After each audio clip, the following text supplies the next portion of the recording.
Martin Lloyd Jones. He was a medical doctor. Harley street அப்படின்ற ஒரு ரொம்ப ஃபேமஸான ஒரு ஸ்ட்ரீட்ல பணக்கார தெருவம் அது. எல்லாம் பணக்காரங்க தான் இருப்பாங்களாம், பணக்காரங்க தான் அவருடைய கிளினிக்கே வருவாங்களாம். ஆனா is a very good believer also. ரொம்ப கடவுள் மேல ரொம்ப நம்பிக்கை உள்ள ஒரு மனுஷன், இந்த அதிகமாக வேதத்தை படிச்ச மனுஷன். ஸோ அதனால அவர் நிறைய கேசஸ்லாம் வரும்பொழுது அவர்கிட்ட ஒரு விஷயம் வந்து அவருக்கு புரிஞ்சிச்சான். ஏன்னா நிறைய ஏகப்பட்ட வியாதிகள் வருதான், அந்த வியாதிகளுக்கு வந்து மனுஷனால தீர்வு கொடுக்க முடியல. அது ஏன்றதை அவர் கண்டுபிடிக்கிறாரு. அதுக்கு காரணம் என்ன சொல்றாருன்னா, every sickness has a spiritual root.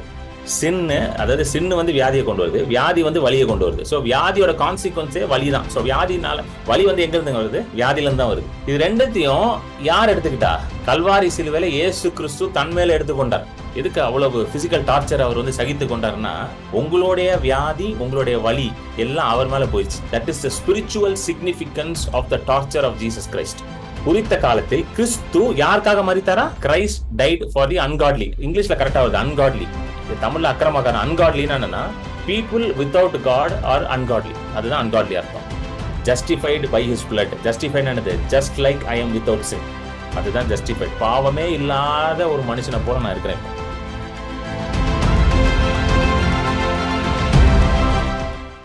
இன்னைக்கு என்ன பார்க்க போறோம்னா, ஒரு பேசிக்கான சத்தியம். ஆனா இந்த பேசிக்கான சத்தியம் புரிஞ்சிருச்சுன்னா நீங்க ரொம்ப கான்ஃபிடென்ட்டா வாழ முடியும். ஆமென். இன்னைக்கு நிறைய கிறிஸ்தவர்களுக்கு வந்து நான் பார்த்த வரைக்கும் என்ன குறைவா இருக்குன்னா, ஒரு கான்ஃபிடன்ஸ். அது என்ன confidence? Not talking about self confidence. கர்த்தர் மேல ஒரு கான்ஃபிடன்ஸ் இல்லை உங்களுக்கு. புரியுதா உங்களுக்கு சொல்றது? செல்ஃப் கான்ஃபிடன்ஸ் இஸ் உங்களை நம்புறது. அது வந்து உலகம் சொல்லி கொடுக்குது. நீ உன்னை நம்பு, உனக்குள்ள எல்லாம் இருக்குது, உன்னால செய்ய முடியும் அப்படின்றது உலகம் சொல்லி தருது. ஆனா பைபிள் வந்து என்றைக்குமே வந்து உன்னை நம்புன்னு சொல்லியே தரல பாருங்க. பைபிள் வந்து கர்த்தரை நம்புன்னு தான் சொல்லுது. உன்னை நம்பாதன்னே சொல்லுது பைபிள். உன் மாம்சத்து மேலேயும் உன்னுடைய சுய புத்தின் மேலேயும் நீ சாராமல் இருந்தா பைபிள்ல போட்டிருக்கு. To not lean on your understanding and your knowledge. So Bible never talks about pudding confidence upon your self. Bible வந்து ஆண்டவர் மேலதான் நமக்கு முழு நம்பிக்கை வச்சிருக்கணும், நம்மளுடைய ஃபுல் கான்ஃபிடன்ஸ் அவர் மேலதான் இருக்கணும்ன்றது தான் பைபிளோட போதனையா இருக்குது. ஸோ இந்த கான்ஃபிடன்ஸ் வந்து பாத்தீங்கன்னா, ஆண்டவர் மேல இருக்கிற கான்ஃபிடன்ஸ் வந்து பாத்தீங்கன்னா எப்பவுமே நிறைய கிறிஸ்தவர்களுக்கு ஒரு ஷேக்கி கிரவுண்ட்ல இருக்குது. ஷேக்கி கிரவுண்ட்னா ஒரு ஆட்டம் கண்டுகிட்டே இருக்குது. ஒரு நாள் நல்லா கான்ஃபிடென்ட்டா இருக்கிறாங்க கர்த்தர் மேல, இன்னொரு நேரம் வந்து பாத்தீங்கன்னா அந்த அளவுக்கு ஒரு பெரிய கான்ஃபிடன்ஸ் இல்லை. ஸோ எல்லாமே சிச்சுவேஷன் பேஸ்டா தான் போயிட்டு இருக்கு. கவனிச்சிங்கன்னா உங்களுக்கு தெரியும், ஒரு சூழ்நிலை பேஸ்டா தான் இருக்கும். அப்படிதான் அவங்க கான்ஃபிடன்ஸ், கர்த்தர் மேல இருக்கிற கான்ஃபிடன்ஸ், விசுவாசம் வந்து மாறிக்கொண்டே இருக்குது. இது ஏன் அப்படி இருக்குது அப்படின்னு பாத்தீங்கன்னா, அதுக்கு பெரும்பாலும் வந்து காரணம் வந்து என்னன்னா, இந்த சின் கான்சியஸ்னஸ் தான், உணர்வு தான். ஆமென். ஏன்னா பைபிள்ல தெளிவா போட்டிருக்கு, நம்மளுடைய பாவங்கள் தான் தேவனிடத்துல இருந்து நம்மை பிரித்து கொண்டு வந்துச்சான். It is our sin that separated us from God. It is our iniquity. ஏசாயா தீர்க்கதரிசி அப்படிதான் எழுதுறாரு. It is our sin. நம்ம செய்த பாவம் தான் ஆண்டவர்ட்ட இருந்து நம்மளை பிரிச்சு கொண்டு வந்துச்சு. ஸோ இந்த பாவம் வந்து என்ன பண்ணுதுன்னா, நமக்கு அந்த கான்ஃபிடன்ஸை வந்து எப்பவுமே அந்த டீரைல் பண்ணிக்கிட்டே இருக்குது. அதாவது பாவம் வந்து கல்வாரி சிலுவையில இயேசு கிறிஸ்து ஏற்றுக்கொண்டாலும் அதெல்லாம் நமக்கு புரியுது, ஏற்றுக்கொண்டார் எல்லாம் தெரியுது. ஆனா அதை பத்தின ஒரு தெளிவான சிந்தை இல்லாததுனால என்ன நடக்குதுன்னு பாத்தீங்கன்னா, எப்பவுமே வந்து அந்த சின் கான்சியஸ்னஸ்லயே வாழ்ந்துட்டு இருக்காங்க நிறைய பேர். அதனாலதான் வந்து தைரியமா ஜோம் பண்ண வர மாட்டேங்குது. அப்புறம் ஒரு அற்புதத்தை எதிர்பார்க்கறதுக்கு தயக்கமா இருக்குது. ஒரு சிம்பிள் ஒரு மிரக்கல் வேணும்னா கூட ரொம்ப தயங்குறோம். ஐயோ, இது ஆண்டவர் செய்வாரா மாட்டாரா அப்படின்ற ஒரு பெரிய தயக்கம் வந்துகிட்டே இருக்குது. இந்த மாதிரி நிறைய காரியங்கள் நடக்குது. காரியம் இந்த கான்ஃபிடன்ஸ், லேக் ஆஃப் கான்ஃபிடன்ஸ் தான். ஸோ இதுதான் வந்து சுகத்தையும் தடுக்குது. சுகத்தையும் இன்னைக்கு தடுக்கிறதுக்கு காரணம் என்னன்னா, தேவன் மேல அந்த கான்ஃபிடன்ஸ் குறைவா இருக்குது. அந்த கான்ஃபிடன்ஸ் குறைவா இருக்கிறதுக்கு காரணம் சின் கான்சியஸ்னஸ். ஸோ இங்கிலாந்து தேசத்துல 1899, so almost start of the 19th century, 1899ல ஒரு மனுஷன் இருந்தார், Martin Lloyd Jones. He was a medical doctor. Doctor Martin Lloyd Jones university of லண்டன்ல தன்னுடைய மெடிக்கல் சயின்சஸை முடிச்சுட்டு ஹி வாஸ் பிராக்டிசிங்.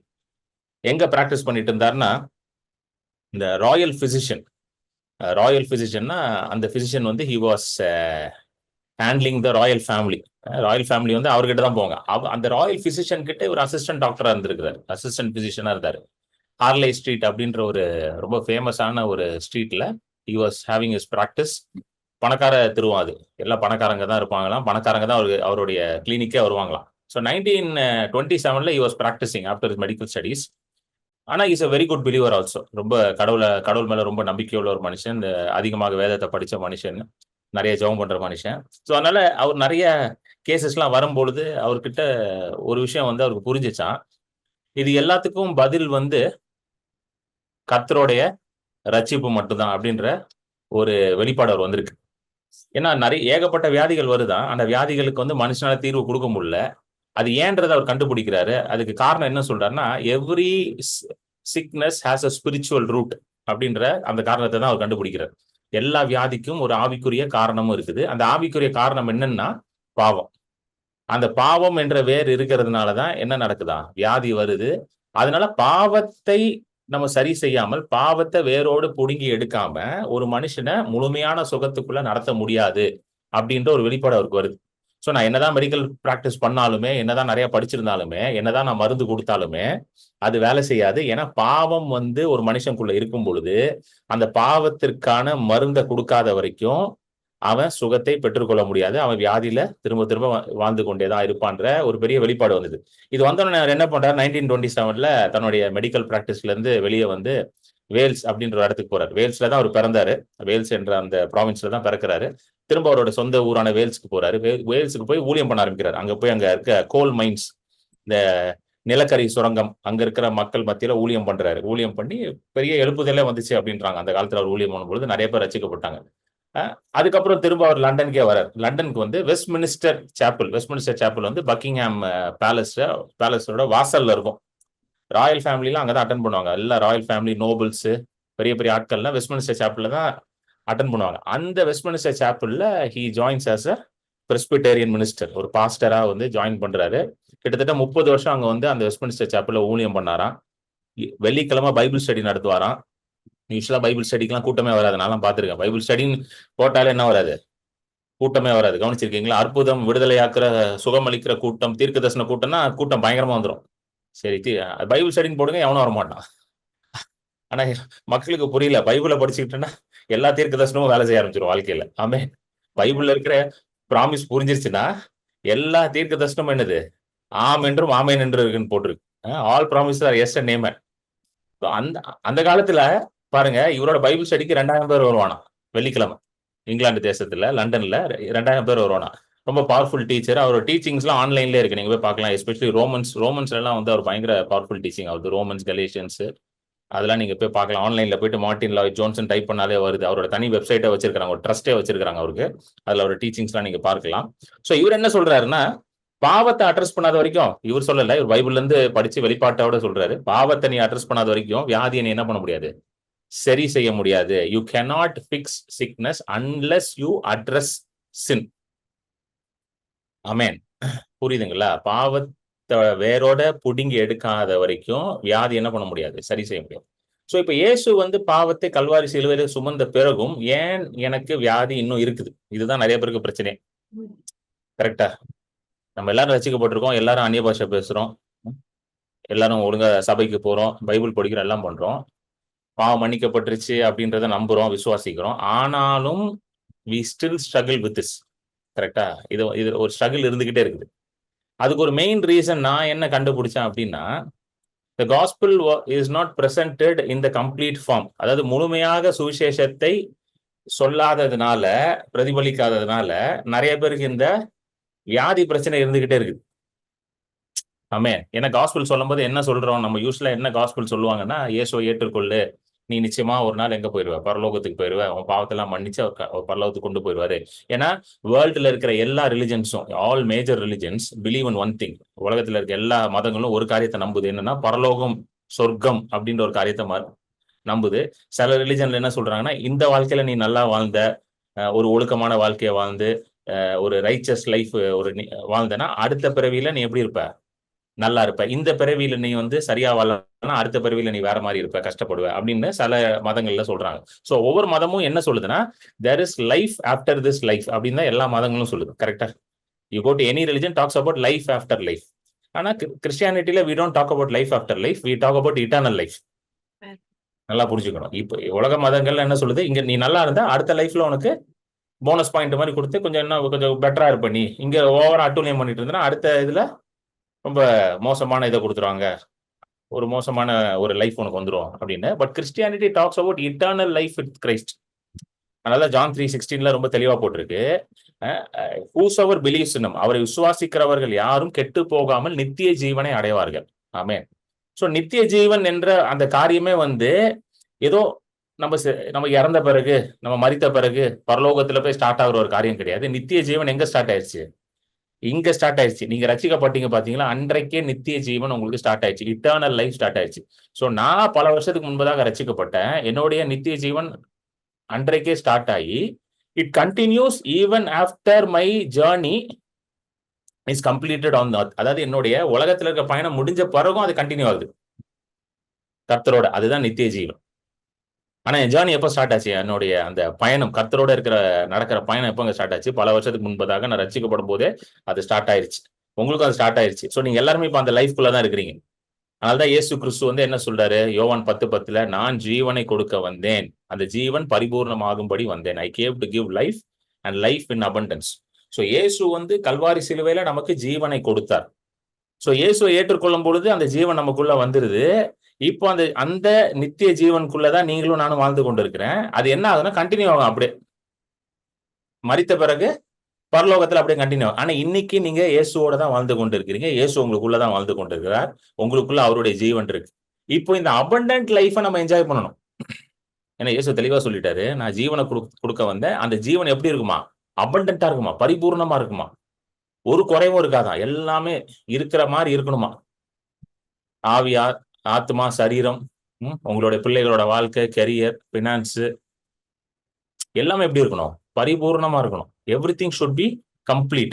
இந்த அபண்டன்ட் லைஃப் தான் வந்து சுவிசேஷம் நமக்கு கொடுக்கிறது. ஹல்லேலூயா. The gospel gives us this abundant life. So இந்த abundant life கொண்டு வரணும். ஏன்னா பிசாசு வந்து எதை கொண்டு வந்தான்?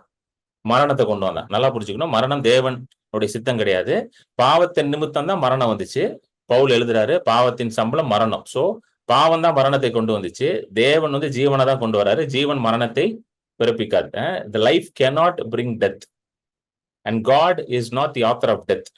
ஆண்டவர் வந்து மரணத்தின் அதிபதி கிடையாது. எபிரேயர் 2:14 தெளிவா 13:14 போட்டிருக்கு. மரணத்தின் அதிபதியான பிசாசு, the prince of death is the devil னே தெளிவா போட்டிருக்கு. ஆமென். சோ மரணத்தின் அதிபதி பிசாசு தான், ஆண்டவர் கிடையாது. சோ பாவத்தை வந்து அவன் கொண்டு வந்து மரணத்தை கொண்டு வரான். சோ இப்போ இதை வந்து முழுமையா நம்ம அனுபவிக்கணும். Now we have to என்னது completely enjoy this abundant life. இதுதான் இது கோல். சோ abundant life என்ஜாய் பண்ணா முதல்ல சரீரம் சுகமா இருக்கணும். சரியா இல்லைங்களா? வியாதியில இருந்துட்டு abundant லைஃப்லாம் என்ஜாய் பண்ண முடியாது. படுத்த படுக்கையா இருந்துட்டு abundant லைஃப் என்ஜாய் பண்ணுவீங்களா? ஒண்ணும் பண்ண முடியாது. சோ முதல்ல சரீரத்துல சுகம் வேணும். அதனாலதான் இயேசுவோட ஊழியத்துல சுகமாக்குற ஊழியம் பிரதான ஊழியமாக இருந்துச்சு. Why did Jesus put so much effort healing the sick? பாருங்க, அந்த பெதஸ்தா குளத்துல வந்து ஒரு மனுஷன் படுத்து கிடக்குறான். 38 வருஷம் படுத்து கிடந்தான். 38 வருஷம். நான் இன்னைக்கு உட்காந்து ப்ரிப்பேர் பண்ணும்போது ஆண்டவர் சொல்றாரு, 38 வருஷம் ஒரு மனுஷன் படுத்து கிடந்தான். ஆனா நான் அவனை கைவிடல. எல்லாரும் கைவிட்டுட்டாங்க.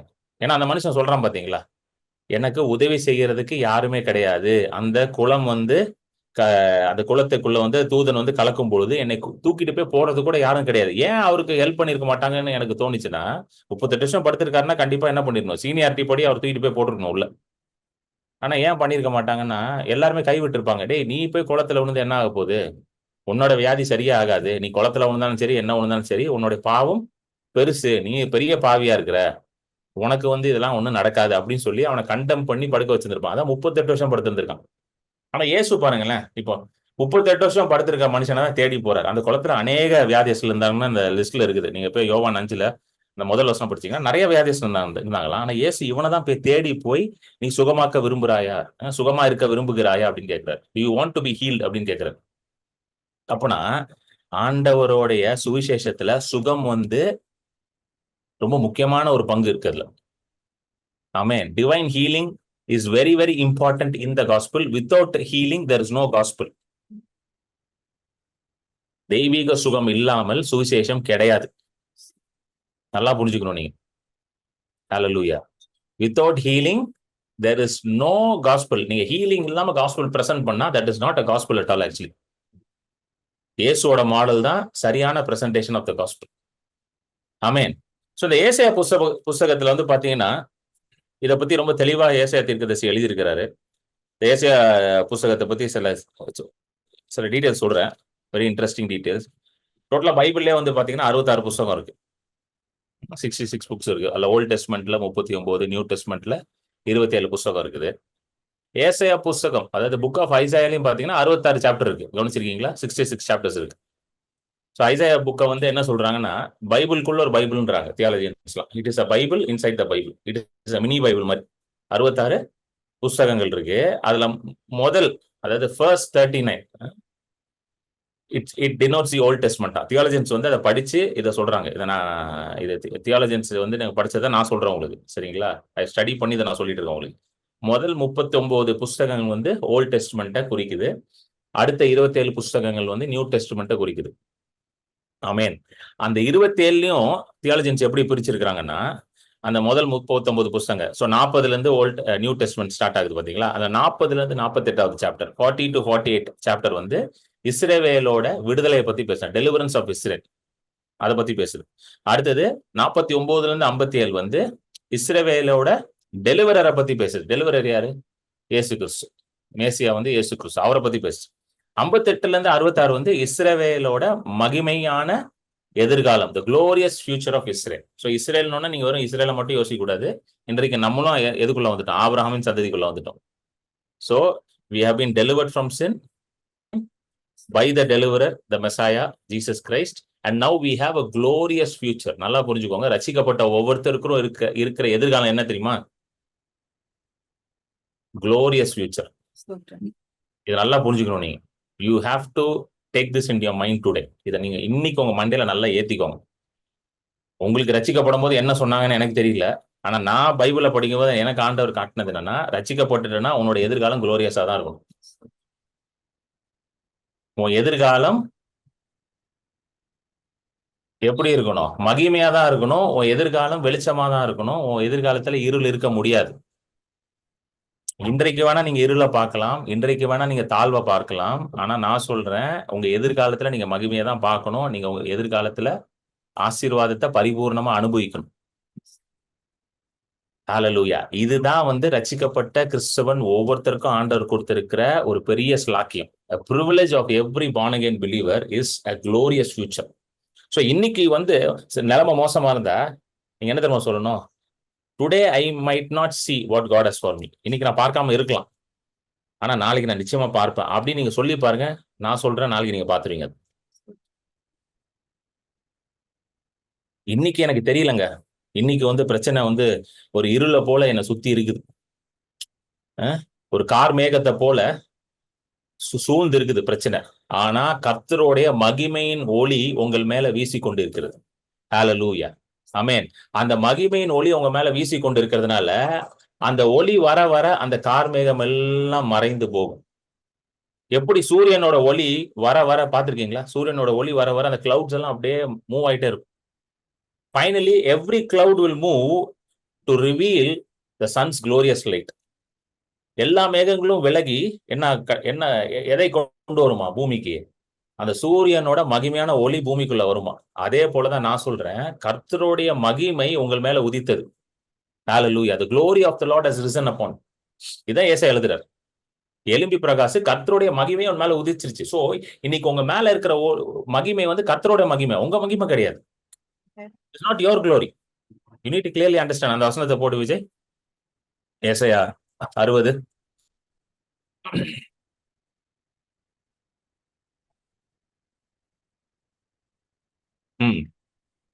படிங்க சிஸ்டர்.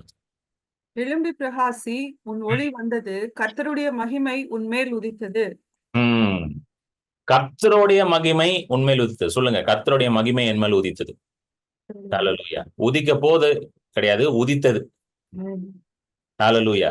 கர்த்தருடைய மகிமை, என்னுடைய மகிமை வந்து அது மறைந்து போற மகிமை. My glory is a glory that keeps fading away. அது மறைஞ்சு போய்கிட்டே இருக்கும். நாளாக நாளாக அந்த க்ளோரி என்ன ஆயிட்டு இருக்கும்? என்னோட க்ளோரி வந்து மறைந்து போயிட்டே இருக்கும். ஆனா கர்த்தருடைய மகிமை எப்படி இருக்கும்? உங்க மேல உதித்ததுனால நாளாக நாளாக அந்த மகிமை வந்து இன்னும் பிரகாசமா இருக்கிறதா நீங்க பாப்பீங்க உங்க வாழ்க்கையில. ஹல்லேலூயா. அதனாலதான் பாருங்க, ஆண்டவர் வந்து தண்ணீரை ஏன் திராட்சை ரசமா மாத்துறாருன்னா அதுக்கு ஒரு ஸ்பிரிச்சுவல் சிக்னிபிகன்ஸ் இருக்கு. ஏன்னா திராட்சை ரசம் எப்பவுமே வந்து as it gets aged it is much more sweeter, it is much more precious, it is much more expensive. கரெக்டா? வைன் வந்து ஏஜ் ஆக தான் என்னங்க அதுக்கு ரேட்டே ஜாஸ்தி. ஸோ உங்களுக்கு வயசாகுதுன்னா நீங்க பயப்படாதீங்க, வயசாக மகிமை ஏறிக்கிட்டே போகும் உங்களுக்கு. Hallelujah. உலகத்துல வந்து சொல்லுவாங்க க்ளோரி டேஸ் அப்படின்னுவாங்க, பாத்தீங்கன்னா சொல்லுவாங்க அந்த காலம்லாம் ரொம்ப மகிமையா இருந்துச்சுங்க. அதெல்லாம் முடிஞ்சு அந்த அந்த காலம் இல்ல. நான் சொல்றேன் உங்களுக்கு மகிமையான நாட்கள்லாம் இன்னும் ஃபியூச்சர்ல தான் இருக்குது. இன்னும் அதிகமான மகிமை ஃபியூச்சர்ல தான் இருக்குது இன்னும் உங்களுக்கு. Amen. Amen. ஹalleluya. அடுத்த வருஷம் இன்னொரு மகிமையை பார்ப்பீங்க, அதுக்கு அடுத்த வருஷம் இன்னொரு மகிமையை பார்ப்பீங்க. Amen. இப்ப இருக்க மகிமையோட அடுத்த வருஷம் டபுளா தான் இருக்கும்.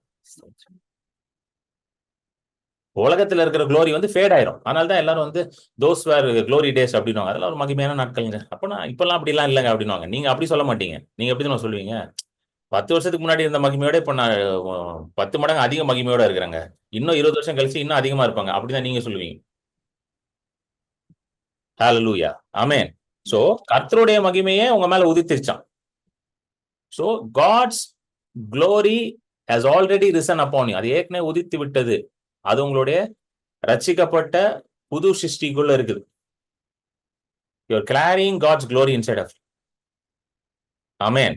சோ இப்ப இந்த ஏசாயா புத்தகம் வந்து சொன்ன பாத்தீங்களா, ஒரு பைபிளுக்கு இதா இருக்குது. 40ல இருந்து பாத்தீங்கன்னா நியூ டெஸ்டமெண்ட்டுக்கு வந்து அடையாளமா இருக்குது. இந்த 40ல இருந்து நீங்க பாத்தீங்கன்னா இந்த 53வது சாப்டர் வந்து சென்டர்ல வருது. 27 புக்ஸ் இல்ல நியூ டெஸ்டமெண்ட்ல, அதுல 40ல இருந்து 66 வந்து 27 சாப்டர். அதுல சென்டர்ல வந்து எந்த எந்த சாப்டர் வருதான்? 53 வருது. 53ல தான் வந்து சிலுவையில கிறிஸ்து நமக்காக என்னெல்லாம் செய்து முடித்தார். Isaiah 53 talks about the finished work of Jesus Christ for mankind on the cross of Calvary. சிலுவையில மனு குலத்துக்காக இயேசு கிறிஸ்து செய்து முடித்த சகலமும் எங்கெங்க இருக்கு? ஏசாயா 53 தான் இருக்கு. சோ ஏசாயா 53 எடுத்துக்கிட்டீங்கன்னா பாத்தீங்கன்னா 12 வசனம் இருக்கு. கவனிச்சிருக்கீங்களா? 12 வசனம் இருக்கு. ஆனா சிலுவையில இயேசு கிறிஸ்து நமக்காக செய்த காரியங்கள் எல்லாமே ஏசாயா 52 12ல இருந்தே ஸ்டார்ட் ஆயிரும். 52 13ல இருந்தே ஸ்டார்ட் ஆயிரும். ஆமென். அந்த வசனத்தை போடுங்க விஜய், அந்த வசனத்தை போடு. ஏசாயா 52 13.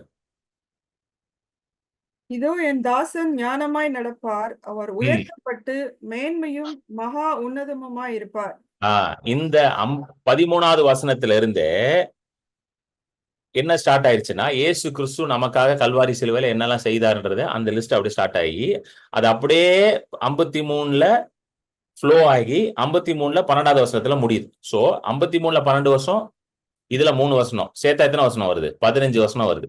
சோ இந்த 15 வசனம் வந்து ஒரே சாப்டரா போட்டிருக்கணும். பட் பிரிக்கும் போது என்ன பண்ணிட்டாங்க, இந்த 3 வசனத்தை அந்த சாப்டர்ல வச்சுட்டாங்க. சரிங்களா? ஆனா கண்டினியூஸா பாத்தீங்கன்னா நீங்க வந்து ஒரு பைபிள் வச்சிருந்தீங்கன்னா ஹெட்டிங்கே வந்து எங்க ஸ்டார்ட் ஆகும்னா 52 13ல தான் ஸ்டார்ட் ஆகும். நியூ கிங் ஜேம்ஸ் வெர்ஷன் பைபிள்லாம் வச்சிருந்தீங்கன்னா ஹெட்டிங் வச்சிருப்பாங்க. 52 13ல ஸ்டார்ட் ஆகி கண்டினியூஸா ஃப்ளோ ஆகி 53 12ல முடியும். அது ஒரு கம்ப்ளீட் செட். அது 15 வசனம். அந்த 15 வசனம் எதை பேசுது? கிறிஸ்து நமக்காக சிலுவையில செய்து முடித்த காரியம், செய்ய போற காரியம் இல்ல, செய்து நமக்காக முடித்த காரியம். The finished work of Jesus on the cross. So இந்த 15 வசனத்துல சென்டரா 3 வசனம் இருக்கு. சோ 15 வசனத்தை நீங்க பிரிச்சீங்கன்னு வச்சுக்கோங்களேன், 6 பிரிச்சு நடுவுல ஒரு 3 வசனத்தை வைக்கலாம். 6 சென்டர்ல 3, அதுக்கப்புறம் ஒரு 6, எல்லாம் சேர்த்தா 15 வசனம். சோ இந்த 15ல சென்டர்ல 3 வசனம் வந்து எந்த வசனம்? 53 4 5 6. ஆமென். Isaiah 53 4 5 and 6 வந்து இந்த 15 verses சென்டர்ல வருது. இந்த 3 வசனமும் சுவிசேஷத்தை பூர்ணமாக பிரதிபலிக்கிறது. Hallelujah. All these 3 verses, Isaiah 53 4 5 and 6 completely reveals the gospel to us. அல்ல அந்த முதல் வசனம் போடுங்க, 53 4 போடுங்க. சிஸ்டர் படிங்க. Surely he, sorry. No. 53 4 மெய்யாகவே அவர் நம்முடைய பாடுகளை ஏற்றுக்கொண்டு நம்முடைய துக்கங்களை சுமந்தார். நாம் அவர் தேவனால் அடிபட்டு வாதிக்கப்பட்டு சிறுமைப்பட்டவர் என்று எண்ணினோம். மெய்யாகவே. ஆமென். அந்த 53 4 எப்படி ஸ்டார்ட் பண்றாரு ஆண்டவர்னா, மெய்யாகவே அப்படின்றார். ஒரு டபுள் இதுக்கு ஸ்ட்ரெஸ் கொடுக்கிறார். Verily I say unto you, மெய்யாகவே நான் உண்மையா சொல்றேன். நம்ம சில நேரம் பேசும்போது சொல்றேன், நான் ரொம்ப உண்மையா சொல்றாங்க. ஏன் அப்படின்னு நம்ம சொல்றோம்னா, we want to convey a point here that what we are saying is complete truth. உண்மையா சொல்றேன்னு ஏன் சொல்றோம்? நான் சொல்றது எந்த ஒரு கலப்படமும் இல்லை, நான் சொல்றது முழுமையும் சத்தியம் தான், அதனால தான் உண்மையா நான் சொல்றேன் அப்படின்னு சொல்லி ஸ்டார்ட் பண்ணுவோம் சில நேரம் பேசும்போது. ஸோ ஆண்டவர் எப்படி இதை ஸ்டார்ட் பண்றாரு பாருங்க. ஏன்னா மனுஷன் வந்து சொல்லுவான் 2000 வருஷத்துக்கு அப்புறம், சிலுவையில எல்லாம் ஒன்றும் நடக்கலைங்க, அது ஒரு கட்டுக்கதைன்னுவான். நிறைய பேர் நீங்க அப்படிதான் சொல்லிட்டு இருக்காங்க, அது ஒரு கட்டுக்கதைன்றாங்கல்ல. சிலுவையெல்லாம் அப்படிலாம் நடக்கல. அது எப்படி ஒரு மனுஷன் சிலுவையில தொங்குனா உன் பாவம் போயிருமா? நீ பண்ணதுக்கு நீ தானே தொங்கணும், அவர் தொங்குனா உன் பாவம் எப்படிங்க போகணும்? லாஜிக்கலி ஸ்பீக்கிங் அதுதான் கரெக்ட் இல்ல? நான் பண்ணதுக்கு நான் தானே தொங்கணும், இப்ப நான் தப்பு பண்ணா நான் தானே தண்டனை அனுபவிக்கணும், கரெக்டா இல்லையாங்க? அது எப்படி 2000 வருஷத்துக்கு முன்னாடி ஒருத்தர் தொங்குவாரு, அதனால நான் வந்து இன்னைக்கு விடுதலையா இருக்க முடியும்? லாஜிக்கலி வந்து இடிக்குது, ஆனா ஸ்பிரிச்சுவலி அதுதான் கரெக்ட். ஹalleluya. நீங்க ஆவி மனுஷனால நீங்க லாஜிக்கலா எதையும் பார்க்க கூடாது, ஸ்பிரிச்சுவலா தான் பார்க்கணும். புரியுதா உங்களுக்கு? நீங்க வந்து ஆவி மனுஷன், நல்லா புரிஞ்சுக்கோங்க. You are a spiritual man, you are not a physical man. நீங்க ஆவி மனுஷன். ஏன்னா உங்களை ஆவியை தான் ஆண்டவர் முதல்ல உண்டாக்குறாரு, அந்த ஆவிக்கு தான் ஆண்டவர் மாம்சத்தை கொடுக்குறாரு, இந்த சரீரத்தை கொடுக்குறாரு. So you are a spirit being. தேவன் ஆவியாக இருக்கிறார், நீங்களும் ஆவியா இருக்கிறீங்க. சோ உங்களுடைய ஆவியும் தேவனுடைய ஆவியும் இன்றைக்கு ஒரே ஆவியாக இருக்கிறது. எப்படி அது நடந்துச்சு? பரிசுத்த ஆவியானவர் உங்க ஆவியாரோட ஒன்றாக சேரப்பட்டு என்ன பண்ணிட்டாரு? சீல் பண்ணிட்டாங்க. எபேசியில சொல்லு, you been sealed with the Holy Ghost. அச்சாரம் செய்யப்பட்டு உள்ளது. அச்சாரம்னா சீல் ஆயிடுச்சு. So you are a spirit man, so you have to think in the spiritual. So ஆவி மண்டலத்தில் இருக்கிற மாதிரி தான் நீங்க யோசிக்கணும். நேச்சுரலா யோசிச்சீங்கன்னா எப்படி இருக்கும்? ஆவியில இருக்க ரிசல்ட் இங்க பார்க்க முடியாது. அதனாலதான் ஹீலிங்க வந்து நேச்சுரலா பாத்தீங்கன்னா நடக்கவே நடக்காது. கவனிச்சிருக்கீங்களா? டாக்டர் ரிப்போர்ட்டை பாத்தீங்கன்னா ஹீலிங்கா நடக்காது. டாக்டர் ரிப்போர்ட்டை மூடி வச்சுட்டு கொஞ்சம் ஆண்டவர் சொல்றதை பார்க்கணும், வேதத்துல ஆண்டவர் என்னை பத்தி என்ன சொல்லியிருக்கான்றதை பார்க்கணும், அப்பதான் ஹீலிங் நடக்கும். சோ 2000 வருஷத்துக்கு அப்புறம் இந்த மாதிரி கேள்வி வரும் அப்படின்றதுக்காக தான் ஆண்டவர் எப்படி எழுதியிருக்காரு? மெய்யாகவே. சொல்லுங்க, மெய்யாகவே. இது பொய் கிடையாதுங்க, இது பொய்யாகவே கிடையாது, இது மெய்யாகவே.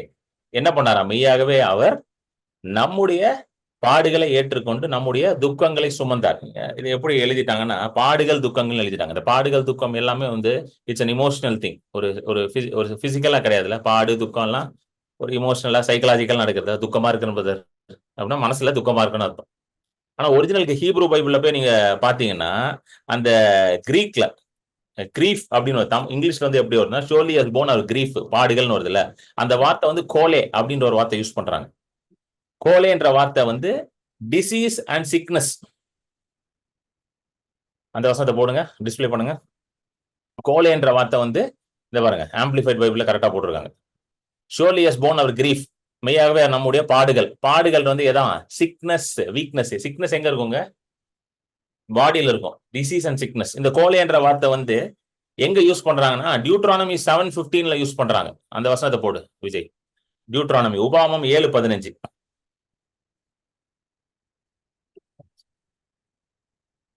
படிங்க சிஸ்டர். கர்த்தர் சகல நோய்களையும் உன்னை விட்டு விலக்குவார். உனக்கு தெரிந்திருக்கிற எகிப்தியரின் கொடிய ரோகங்களில் ஒன்றும் உன்மேல் வரப்பண்ணாமல் உன்னை பகைக்கிற யாவர் மேலும் அவைகளை வரப்பண்ணுவார்.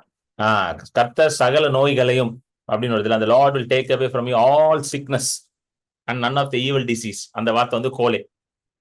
இந்த கோலேன்ற வார்த்தை வந்து 24 தடவை ஓல்ட் டெஸ்ட்மெண்ட்ல சிக்னஸ் அண்ட் டிசீஸ் அப்படின்றதுக்கு யூஸ் பண்ணிருக்காங்க. ஆனா இந்த இடத்துல மட்டும் பாடுகள்னு டிரான்ஸ்லேட் பண்ணிட்டாங்க. ஆனா ஒரிஜினலா அது என்னது? அது சிக்னஸ் அண்ட் டிசீஸ் தான். டிரான்ஸ்லேஷன்ல பாடுகள்னு போட்டாங்க, இங்கிலீஷ்ல கிரீஃப்னு போட்டாங்க. திரும்ப வாங்க, ஏசாயா 53:4.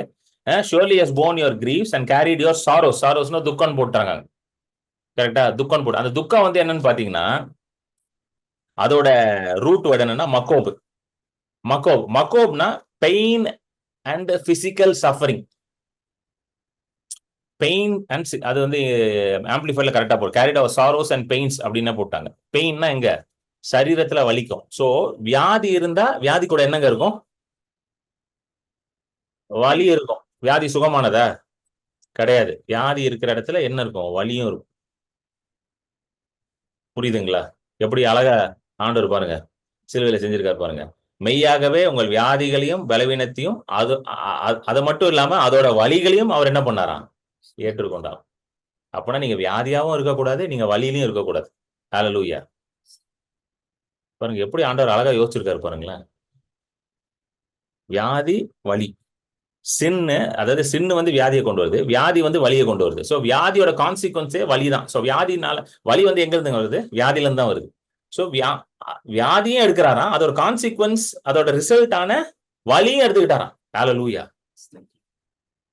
கம்ப்ளீட் அபண்டன்ட் லைஃப் இதுதான். இதுக்கு பேர் தான் பரிபூர்ண வாழ்க்கை.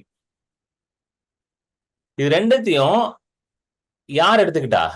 கல்வாரி சிலுவையில இயேசு கிறிஸ்து தன் மேல எடுத்துக்கொண்டார். இதுதான் நடந்துச்சு. ஏன் அவ்வளவு அடி வாங்கினாரு, அவ்வளவு இன்சல்ட் அவர் ஏற்றுக்கொண்டாரு? எதுக்கு அவ்வளவு பிசிக்கல் டார்ச்சர் அவர் வந்து சகித்து கொண்டாருன்னா, உங்களுடைய வியாதி, உங்களுடைய வலி எல்லாம் அவர் மேல போயிடுச்சு. That is the spiritual significance of the torture of Jesus Christ.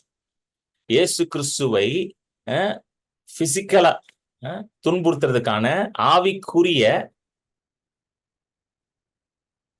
Significance என்னது? அவர் அந்த அடி வாங்கினது எல்லாமே it is spiritual significance. It was not a physical significance, spiritual அது. ஏன்னா அவர் 2000 வருஷத்துக்கு முன்னாடி அடி வாங்கினாரா? எதுக்கு? இன்றைக்கு எனக்கு வலிக்க கூடாதுன்ட்டு. யோசிச்சு கூட பார்க்க முடியல. 2000 வருஷத்துக்கு முன்னாடி இன்னைக்கு எனக்கு வலிக்க கூடாதுன்னு யார் அடி வாங்கினாங்களா? அவர் அடி வாங்கினாராம். 2000 வருஷத்துக்கு முன்னாடி எனக்கு வியாதி வரக்கூடாதுன்னு அவர் அந்த தழும்புகளை ஏற்றுக்கொண்டாராம். இப்படிப்பட்ட தேவனெல்லாம் எங்கேயும் பார்க்க முடியாதுங்க. தகப்பன்மார்கள்லாம் பாத்தீங்கன்னா, அந்த எஸ்பெஷலி கல்யாணம் எல்லாம் ஆயிடுச்சுன்னு வச்சுக்கோங்களேன், வைஃப் கன்சீவ் ஆயிட்டான்னா உடனே வீட்டுல இருக்க பெரியவங்க எல்லாம் சொல்லுவாங்க, இப்போ நீங்க வந்து முந்தி மாதிரி இருக்க முடியாது, நீங்க வந்து காசெல்லாம் ப்ளீஸ் ரிப்பீட். 2000 வருஷத்துக்கு முன்பதாக உங்களுடைய வியாதிக்காக இயேசு கிறிஸ்து தழும்புகளை ஏற்றுக்கொண்டார். 2000 வருடங்களுக்கு முன்பதாக உங்களுடைய வலிக்காக அவர் வலிகளை ஏற்றுக்கொண்டார். சோ இன்றைக்கு உங்களுக்கு வலிக்க கூடாதுன்றதுக்காக வலிகளை 2000 வருஷத்துக்கு முன்னாடி அவர் ஏற்றுக்கொண்டார். இன்றைக்கு நீங்க வியாதியில இருக்க கூடாதுன்றதுக்காக 2000 வருஷத்துக்கு முன்பதாக அவர் தழும்புகளை ஏற்றுக்கொண்டார். ஆமென். இதுதான் ஒரு ரியல் தகப்பனுடைய அன்பு. கல்யாணம் ஆன புதுசுல சொல்லுவாங்க, கன்சீவ் எல்லாம் ஆயிட்டா, வைஃப் கன்சீவ் ஆயிட்டா சொல்லுவாங்க உடனே, இனிமேல் நீங்க வந்து பொறுப்பா இருக்கணும், புள்ள பிறக்க போது நீங்க காசு சேர்த்து வைக்கணும். கேள்விப்பட்டிருக்கீங்களா? ஒரு சேவிங்ஸ் போடுங்க, புள்ள உண்டாயிடுச்சு, இப்பவே சேவிங்ஸ் போட்டீங்கன்னா நாளைக்கு அந்த பிள்ளைக்கு ஒரு 15-18 வயசு வரும்போது ஹையர் ஸ்டடிஸ் யூஸ் ஆகும். பொம்பளை புள்ளனா என்ன சொல்லுவாங்க? எல்லாருக்கும் தெரியும், மாசம் மாசம் என்ன சேர்த்து வைனுவாங்க? தங்கத்தை சேர்த்து வைனுவாங்க. கரெக்டா? நம்ம ஊர்ல தங்க விலை ஏறினது காரணமே இதுதான். மாசம் மாசம் தங்கத்தை சேர்த்து வை சொல்லி பொம்பளை புள்ளனா இது சொல்லுவாங்க உடனே. மாசம் மாசம் சேர்த்து வை. அப்படின்னா ஒரு 20-25 வயசுல கல்யாணம் பண்ணும்போது என்ன பண்ணலாம்? அவளுக்கு நல்லா ஒரு தங்கம் போட்டு அனுப்பி விடலாம் அப்படின்னுவாங்க. இது எப்போ? குழந்தை பிறக்கிறதுக்கு முன்னாடியே பண்றாங்க. குழந்தை பிறந்த பிறகு பண்ணாங்க, பிறக்கிறதுக்கு முன்னாடியே பிளான் பண்ணுவார். இங்க சென்னையில ஒரு ஸ்கூல் இருக்குங்க, அது ஸ்கூல் பேர் சொல்ல விரும்பல. எல்கேஜிக்கு நான் பார்த்திருக்கேன், எல்கேஜிக்கு புள்ள வயித்துல இருக்கும்போது அட்மிஷன் பண்ணிட்டு இருப்பாங்க. ரியல் இது. 3 வயசுல தான் புள்ள எல்கேஜி போகணும். கரெக்டா? 3 வயசு 2.5-3 வயசுல தான் போவோம், 3.5 வயசுல தான் போவோம். புள்ள வயித்துல இருக்கும்போது போய் அப்ளிகேஷன் வாங்க. எங்கேயா பார்த்துருக்கீங்களா இந்த காமெடியை? அப்படி ஒரு ஸ்கூல் இருக்குது. நான் கேட்டேன், அந்த ஸ்கூல்ல அட்மிஷன் கிடைக்குமா அப்படின்னு. நான் சும்மா கேட்டேன், நான் போறதே இல்லை. அவங்க சொன்னாங்க, ஏங்க இப்பெல்லாம் கிடைக்காதுங்க, நீங்க வந்து புள்ள வயித்துல இருக்கும் போதே போயிருக்கணும் அப்படின்ட்டு. போய் அப்ளிகேஷன் வாங்கி போட்டாதான் 3 வருஷம் கழிச்சு என்ன கொடுப்பானா? அட்மிஷன் கொடுப்பானா. ஸோ ஒரு ஸ்கூலுக்கே அப்படின்னா ஆண்டவர் வந்து உங்களை ரட்சிக்கணும், அவர் எவ்வளவு யோசிச்சிருப்பாரு. ஹல்லேலூயா. அதனால 2000 வருஷத்துக்கு முன்னாடி இதெல்லாம் செஞ்சு முடிச்சிட்டாரு. நீங்க வந்த பிறகு செஞ்ச டைம் இருக்காது பாருங்க, அதனால அப்பயே செஞ்சு முடிச்சு நீங்க வரும்பொழுது பரிபூர்ணத்துக்குள்ள வரணுன்றதுக்காக எல்லாத்தையும் அப்போ முடிச்சிட்டாரு. ஸோ வியாதி ஏற்றுக்கொண்டார், வியாதிக்கான வலிகளையும் வேதனைகளையும் ஏற்றுக்கொண்டுட்டு அடுத்த வசனம் வாங்க. 53:5. நம்முடைய மீறுதல்களின் நிமித்தம் அவர் காயப்பட்டு, நம்முடைய அக்கிரமங்களின் நிமித்தம் அவர் நொறுக்கப்பட்டார். நமக்கு சமாதானத்தை உண்டு பண்ணும் ஆக்கினை அவர் மேல் வந்தது, அவருடைய தழும்புகளால் குணமாகிறோம். அடுத்தது 6வது வசனம். நாம் எல்லாரும் ஆடுகளைப் போல வழி தப்பி திரிந்து அவனவன் தன் வழியிலே போனோம், கர்த்தரோ நம் எல்லாருடைய அக்கிரமத்தையும் அவர் மேல் விழப்பண்ணினார். 53:4-5 பாத்தீங்கன்னா, 53:4 வந்து பாவத்தை எடுத்து விட்டால் ஒரு மனுஷனுக்கு என்ன கிடைக்கும்? அதாவது if you remove sin away from him, what is the benefit of salvation? அதாவது ரட்சிப்பின் மூலமாக அவனுக்கு என்னெல்லாம் கிடைக்கும் அப்படின்றது வந்து 53:4. அதாவது வந்து ரெமெடி ஆஃப் சின் வந்து 53:4. சார் 4 இல்லை சாரி 53:5. 53:5 அந்த வசனம் டிஸ்பிளே பண்ணு விஜய். 53:5 53:5. 53:5 வந்து எதை பேசுதுன்னா ரெமடி ஃபார் சின், பாவத்துக்கான மருந்து. அதாவது பாவத்தை எடுத்துட்டேன்னா அவனுக்கு என்னெல்லாம் கிடைக்கும்? நம்முடைய மீறுதல்களின் நிமித்தம் அவர் காயப்பட்டார், ரெமடி. நம்முடைய அக்கிரமங்கள் நிமித்தம் அவர் நொறுக்கப்பட்டார், ரெமடி. நமக்கு சமாதானத்தை உண்டு பண்ணும் ஆக்கினை அவர் மேல வந்தது, ரெமடி. அவருடைய தழும்புல குணமானம். புரியுதுங்களா? பாவத்துக்கான மருந்து வந்து எதுல போட்டிருக்கு? 53:5 போட்டிருக்கு. பாவம்னா என்ன டெபினிஷன் எங்க இருக்கு? 53:6 இருக்கு. 53:6 போடுங்க. 53:6 வந்து வாட் இஸ் சின்ன்ற டெபினிஷன் ரொம்ப அழகா போட்டிருக்கு. என்ன போட்டிருக்காங்க? நாம் எல்லாரும் ஆடுகளை போல வழி தப்பி தெரிந்து அவனவன் தன் தன் வழியில போனான். இதுதான் பாவம். அவன் இஷ்டத்துக்கு மாட்டான். பாத்தீங்களா? நமக்கு வந்து பாவம்னு என்ன சொல்லி கொடுத்தாங்கன்னா ஒரு லிஸ்ட் கொடுத்தாங்க. டிவி பாக்குறது பாவம், படம் பாக்குறது பாவம், அப்புறம் என்ன சொன்னாங்க, எனக்கெல்லாம் இதான் சொன்னாங்க சின்ன வயசுல. படம் பாக்குறது பாவம்னாங்க. அதுக்கப்புறம் தண்ணி அடிச்சா பாவம், தம் அடிச்சா பாவம், கெட்ட வார்த்தை பேசினா பாவம் அப்படின்னாங்க. சரிங்களா? ஆனா யாரும் வந்து என்கிட்ட வந்து என்ன சொல்லல, தன் தன் வழியில போறதான் பாவம் சொல்லல. போறீங்களா? நம்மளுக்கு இதை மட்டும் இது வந்து ரூட் எவனுமே சொல்லல. தன் தன் வழியில போறதுன்னு என்னதுன்னா உங்க வாழ்க்கையை நீங்களே முடிவு பண்றதுதான் தன் தன் வழியில போறது. புரியுதுங்களா? நம்மளா முடிவு. தமிழ்நாட்டுல வந்து பாத்தீங்கன்னா, எஸ்பெஷலி தமிழ்நாட்டுல இது ஜாஸ்தி, இந்தியாலே இருக்குது. எல்லாரும் ஒரு முடிவு எடுப்பாங்க. ஒரு பிள்ளை பிறந்தோன்னா 2 தான் சாய்ஸ் தான் பிள்ளைக்கு. ஒன்னு டாக்டர் ஆகணும், இன்ஜினியர் ஆகணும். கரெக்டா? நான்லாம் படிக்கும்போது ரொம்ப ஹெவியா இருந்துச்சு. 2000ல முடிச்சேன் +2. அப்பெல்லாம் ரொம்ப, அப்ப டாக்டர் இன்ஜினியர் தான். ஆர்ட்ஸ் காலேஜ்லாம் போறேன்னா ஒருத்தர் மதிக்கவே மாட்டான்.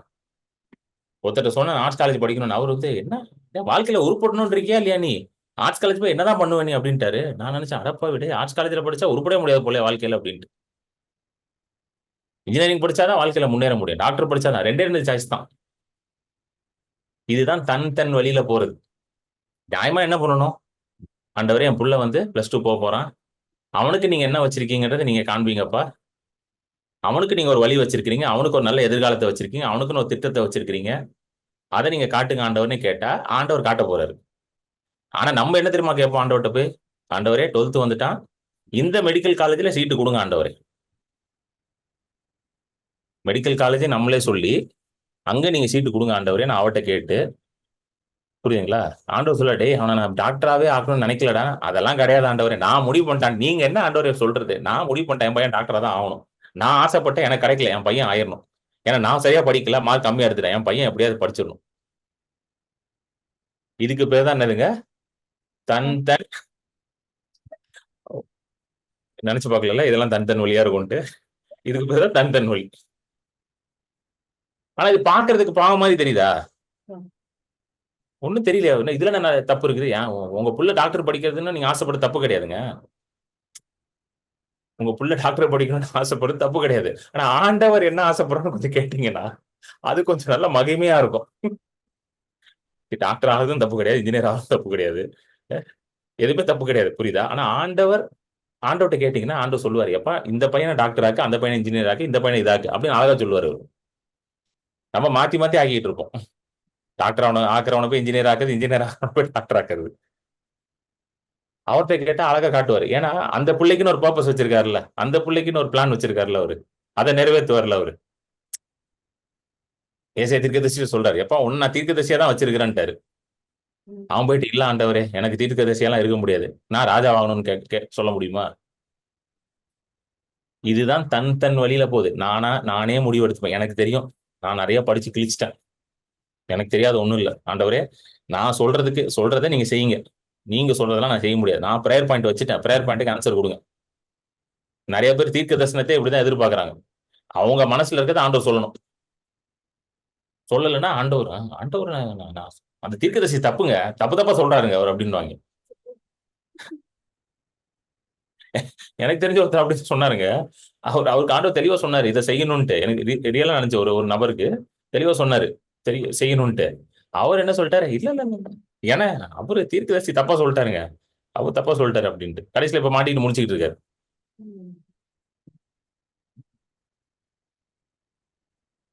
ஹல்லேலூயா, ஆமென். தன் வழியில போறது. இந்த ஆடுகள்லாம் வந்து தொலைஞ்சு போயிடுச்சுன்னு வச்சுக்கோங்களேன், என்ன ஆகுமா? இப்போ ஏதாவது ஒரு இதில் மாட்டிக்கும், இல்லை ஒரு மிருகம் வந்து அதை அடிச்சு கொண்டு வரும். இந்த லூக்கா 15 எல்லாம் சொல்றாருல, ஒரு 100 ஆடு இருந்துச்சு, ஒரு ஆடு தொலைஞ்சு போச்சு. இதுதான் தன் வழியில போறது. ஆனா தன் வழியில போன ஆடுகளையும் இயேசு கிறிஸ்து தேடி வந்தார். அதுதான் சுவிசேஷம். ஹalleluya. நீங்க தன் வழியில போயிட்டீங்க, நீங்க உங்க சொந்த வழியில போயிட்டீங்க. ஆமென். யூ ஆல் ஸ்ட்ரேட் அவே. இங்கிலீஷ்ல வந்து எப்படி போட்டிருக்குன்னா, அந்த வசனத்தை போடுங்க. இங்கிலீஷ்ல ரொம்ப அழகா போட்டிருக்கு. we have gone astray. Astray அப்படின்னா டைரக்ஷனே இல்லாம போறது, அதுதான் astray. we have gone astray, everyone to his own way. அதாவது 2 நபர்கள் இருக்கிறாங்க உலகத்துல, இந்த பாவத்துல இருக்கவங்க. ஒருத்தன் வந்து டைரக்ஷனே எல்லாம் போயிட்டு இருப்பான், அவனுக்கு எங்க போறதுனே தெரியாது. அவனை கேட்டீங்கன்னா எப்படியா இருக்கு அப்படின்னா, அப்படியே போகுதுங்க அப்படின்வான். செயிலிங் வித் விண்ட் அப்படின்வாங்கல்ல ஆங்கிலத்துல. செயிலிங் வித் விண்ட்னா காத்து அடிக்கிற இடத்துலலாம் இருப்பாரு அவரு. இன்னைக்கு இங்க இருப்பார், நாளைக்கு அங்க இருப்பாரு அவரு. அங்கேயா இருக்கீங்கன்னா, அது இல்ல brother, அடிச்சுட்டு அது ஒருத்தர் கூப்பிட்டார் பிரதர், வந்துட்டேன் பிரதர், அவர் கூப்பிட்டார் வந்துட்டேன் பிரதர். நாளைக்கு அவர் கூப்பிட்டார், அங்க போயிட்டேன் பிரதர். புரியுதுங்களா உங்களுக்கு சொல்றது? அவர் கூப்பிட்டாரு, அங்க அங்க போயிட்டேன். அது அது கிடையாது. புரியுதுங்களா? ஆண்டவர் எங்க இருக்க சொல்றாரு அங்க இருக்கணும்.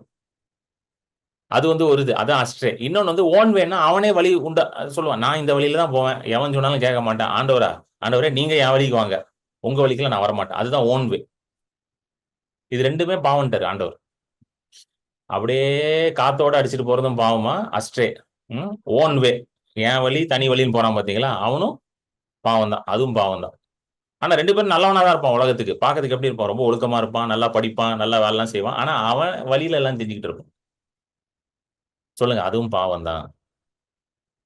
உங்க வழியில செஞ்சாலே அது பேர் என்னங்க? பாவம் தான். அப்ப நீங்க எல்லாம் நினைக்க சொல்றீங்களா, பிரதர் இப்படி பார்த்தா என் லைஃப்ல ஒண்ணுமே இல்லையே போற பிரதர், எல்லாமே என் வழியில தான் செஞ்சிருக்கேன் அப்படின்றீங்களா? இப்படி கொண்டு தூக்கி போட்டீங்களா பிரதர்? பயப்படாதீங்க, நற்செய்தி வருது உங்களுக்கு. அஹ் அதுதான் சுவிசேஷம். சுவிசேஷம் நற்செய்தி. இந்த மாதிரி இருக்கவங்க நம்மளுக்காக தானே ஆண்டவரே இருக்கிறாரு. இல்லைன்னா நமக்கெல்லாம் எங்க விடுதலை இருக்கு? நமக்கெல்லாம் ஒண்ணு இதுவே கிடையாது. சொல்லிட்டு என்ன சொல்றாரு பாருங்களேன், அவனவன் தன் வெளியில போனா. போடுங்க வசனத்தை. ம். கர்த்தரோ, பாருங்க இங்கதான் முக்கியம். பாருங்க, இதுதான் சுவிசேஷம். ஸ்டார்ட் ஆயிடுச்சு சுவிசேஷம். கர்த்தரோ நம்ம நம்ம நம்ம எல்லாருடைய அக்கிரமத்தையும் அவர் மேல் விழ பண்ணினார். ஹalleluya. This is the gospel. But the Lord has made to light upon him the guilt and iniquity of us all. நம்முடைய அக்கிரமங்கள், அக்கிரமம்னா என்னதுங்க?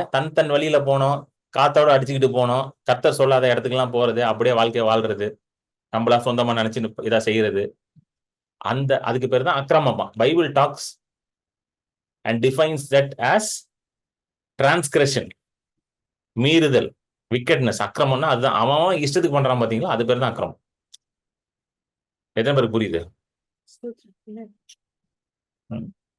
பைபிள்ல தெளிவா போட்டிருக்கு, ஒரு ஆண் வந்து பெண்ணை தான் திருமணம் செய்யணும்ட்டு. கரெக்டா? பைபிள்ல தெளிவா இருக்கு. ஆனா இன்னைக்கு என்ன சொல்றான்? ஆணை திருமணம் செய்யலான்ட்டான். அதுக்கு பேர் என்னது? அதான் தன் வழியில போறது. அதுக்கு உலகம் என்ன சொல்லுது? Right of choice, your life அப்படின்னு, என் வாழ்க்கை என் டிசிஷன் எல்லாம் சொல்றானுங்க. மை லைஃப் மை டிசிஷன்றானுங்க. நான் வந்து எனக்கு வந்து ஒரு ஆண் மேல காதல் வந்துருச்சுன்றானுங்க. இந்த கன்றாவியெல்லாம் எவன் கண்டுபிடிச்சான்னு தெரியல. ஆண் மேல எப்படிதான் காதல் வரும்னு தெரியல. எனக்கு வந்து இப்படி ஆயிடுச்சுன்றானுங்க. அது வந்து எல்லாம் செலிப்ரேட் பண்றானுங்க. பாரு, வந்து it is your life, you can love anybody, போய் நாயை கல்யாணம் பண்ணிக்க வேண்டியதானே. இந்த மாதிரி தான் என்ன பண்றானுங்க. இதுதான் தன் வெளியில இது ஒரு பெரிய அக்கிரமம் பாத்தீங்களா? இது it is against God's nature. ஆண்டவர் எப்படி உண்டாக்குனார்? ஆணும் பெண்ணும் தான் சேரணும். இப்படிதான் ஆண்டவர் உண்டாக்கி இருக்கிறார். ஆணும் சேரணும், பெண்ணும் சேரணும், ஆணும் நாயும் சேரணும், ஆணும் பூனையும் சேரணும். அப்படி உண்டாக்கி இருக்காரா? கிடையாது. Going against God's laws and nature, இதுதான் அக்கிரமம். ஆனா உலகம் வந்து அது என்னன்னு சொல்லுது? பர்ஃபெக்ட்லி ஆல் ரைட் உலகம். இதெல்லாம் கரெக்டா இல்லையா? நிறைய கண்ட்ரீஸ்ல இது லீகல் ஆக்கிட்டாங்க. இந்தியாலையும் லீகல் ஆயிடுச்சு. பர்ஃபெக்ட்லி ஆல் ரைட்ன்றாங்க. இதுல என்னங்க தப்பு இருக்குது? அவனை கொலை பண்ணானா, அவனை ரேப் பண்ணானா, அவனை திருடினானா, அவனுக்கு ஒரு பையனை பிடிச்சிருக்கு, அவன் போய் கல்யாணம் பண்ணிட்டான். அந்த பொண்ணுக்கு இன்னொரு பொண்ணை பிடிச்சிருக்கு, போய் கல்யாணம் பண்ணிச்சு. இதுல என்னங்க தப்பு இருக்கணும்? கரெக்டா இல்லையாங்க? நீங்க போய் கேளுங்க. அவங்க நல்லவங்க, அவங்கள போய் நல்லவங்க. சோசியல் ஒர்க் எல்லாம் பண்றாங்க. நிறைய பேர் சாப்பாடு எல்லாம் கொடுக்குறாங்க. 2 பையனும் சேர்ந்து சாப்பாடு கொடுக்குறாங்க.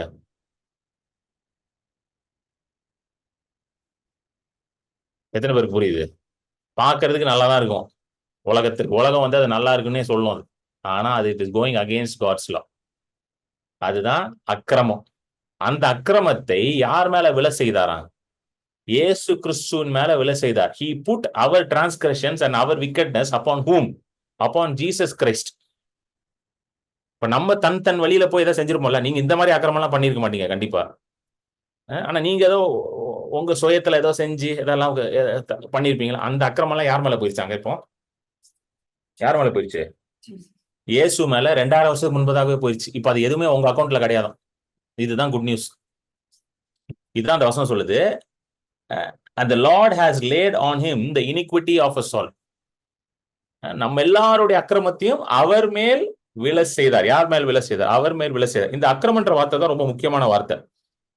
இந்த அக்கிரமன்ற வார்த்தை வந்து ஏவான் அப்படின்ற ஒரு எபிரேய வார்த்தை யூஸ் பண்றாங்க. ஏவான் அப்படின்ற ஒரு எபிரேய வார்த்தை. இந்த ஏவான்ற வார்த்தை வந்து எங்க முதல்ல வருதுன்னா, ஆதியாகம புஸ்தகத்தை எடுத்துக்கோங்க. ஆதியாகம புஸ்தகத்துல 4வது அதிகாரம் 12, 13வது வசனம்.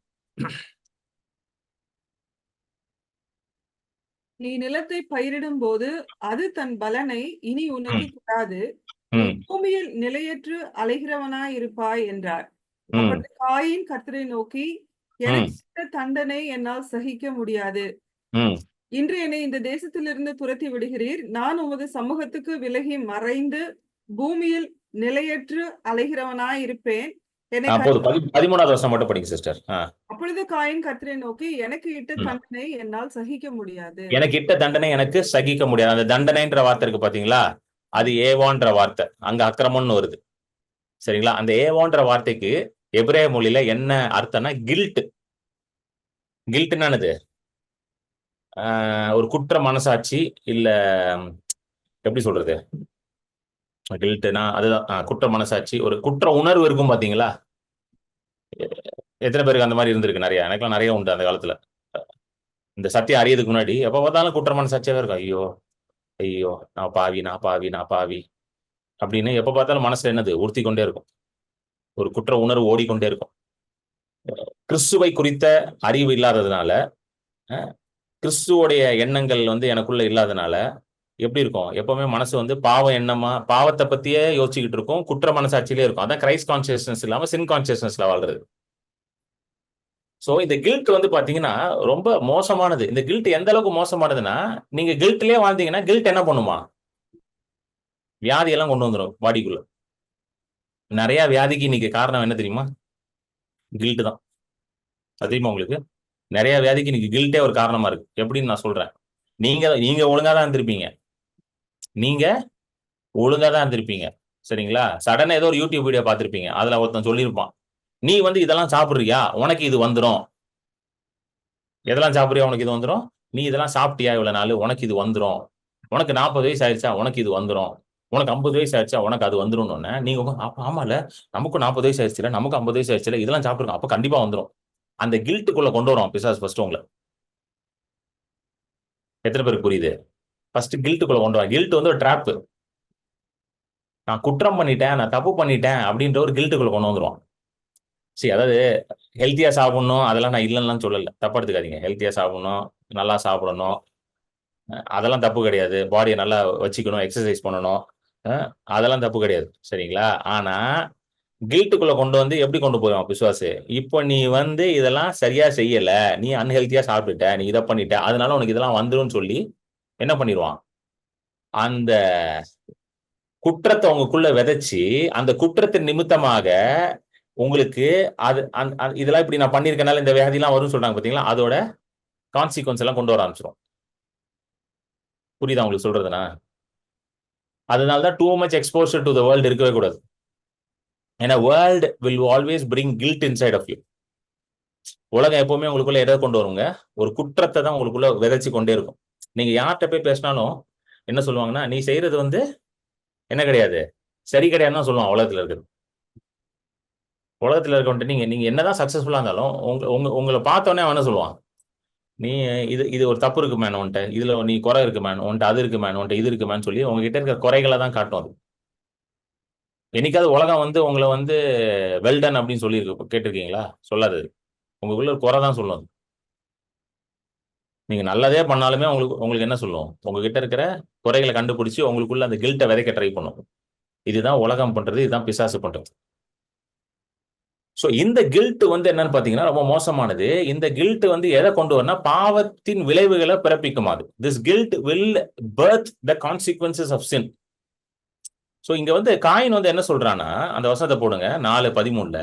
And gain set to the Lord, my punishment is greater, my Ewon is greater than I can பேர். அப்பொழுது காயின் கர்த்தரை நோக்கி, எனக்கு இட்ட தண்டனை ஏவான் என்னால் சகிக்க முடியாது. அதாவது என்னன்னா, அந்த கில்ட்னால உண்டான தண்டனை இருக்கு பாத்தீங்களா, கான்சிக்வன்சஸ் இருக்கு பாத்தீங்களா, அது என்னால சகிக்க முடியாதுன்றான். பாவத்தின் சம்பளம் மரணம். சோ பாவத்தின் நிமித்தம் வர சம்பளம் இருக்கு பாத்தீங்களா, அதை ஒரு மனுஷனால என்ன பண்ண முடியாதாங்க, தாங்கி கொள்ள முடியாது. இன்னைக்கு என்னுடைய பாவத்தின் நிமித்தம் வர சம்பளத்தை எனக்கு ஆண்டவர் கொடுத்திருந்தான்னு வச்சுக்கோங்களேன், அதாவது என்னோட பாவத்தின் சம்பளத்தை நான் அனுபவிச்சிருந்தேன்னா இன்னைக்கு நான் உயிரோட இருந்திருக்க மாட்டேன். நம்ம யாருமே இன்னைக்கு இருந்திருக்க மாட்டோம். கரெக்டா இல்லையாங்க? ஏன்னா அந்த consequence of sin is so great. none of us would have been here. either we would have perished. ஒண்ணு நம்ம மடிந்து போயிருப்போம், இல்லைன்னா ஏதோ ஒரு பெரிய பிரச்சனைக்குள்ள மாட்டிக்கிட்டு இருப்போம். அதனால்தான் காயின் பயப்படுறான், ஆண்டவரே என்னுடைய கில்ட், என்னுடைய ஏவான், என்னுடைய தண்டனை, இது என்னால தாங்கி கொள்ள முடியாது. ஏன்னா அவன் பண்ண பாவம் எப்படிப்பட்ட பாவங்க, தன்னுடைய சகோதரனே என்ன பண்ணிட்டான், கொலை செய்து போட்டான். அதாவது கொலைன்றது வந்து ஒரு சகோதரனை கொன்னா, அது வந்து நீங்க எப்படி பார்க்கணும்னா, தேவனுடைய சாயல்ல உருவாக்கப்பட்ட ஒரு மனுஷனை வந்து அவன் அழிச்சு போட்டான். அப்பனா அவன் வந்து தேவனுடைய சாயலே வந்து அவமதிச்சிருக்கிறான். he insulted the very image of God by killing his brother. So இது தேவனுக்கு ஏன் ஆண்டவர் வந்து கொலையெல்லாம் வெறுக்கிறாரு, கொலை, பொய் சொல்றது, இதெல்லாம் ஏன் வெறுக்கிறாரு ஆண்டவர்? there are certain things God hates ன்னு போட்டிருக்கு பைபிள்ல. அது பொய் சொல்றது, அப்புறம் வந்து இந்த கொலை, இந்த விபச்சாரம், இதெல்லாம் பயங்கரமான இதெல்லாம் பயங்கரமா வெறுக்கிறாரு ஆண்டவர். ஓல்ட் டெஸ்ட்மெண்ட்ல சிவியர் பனிஷ்மெண்ட் இருக்கலாம். ஏன் அப்படின்னா, நீங்க ஆண்டவருடைய சாயலுக்கு எதிராக செய்றீங்க. இதெல்லாம் you are sinning against the very image of God.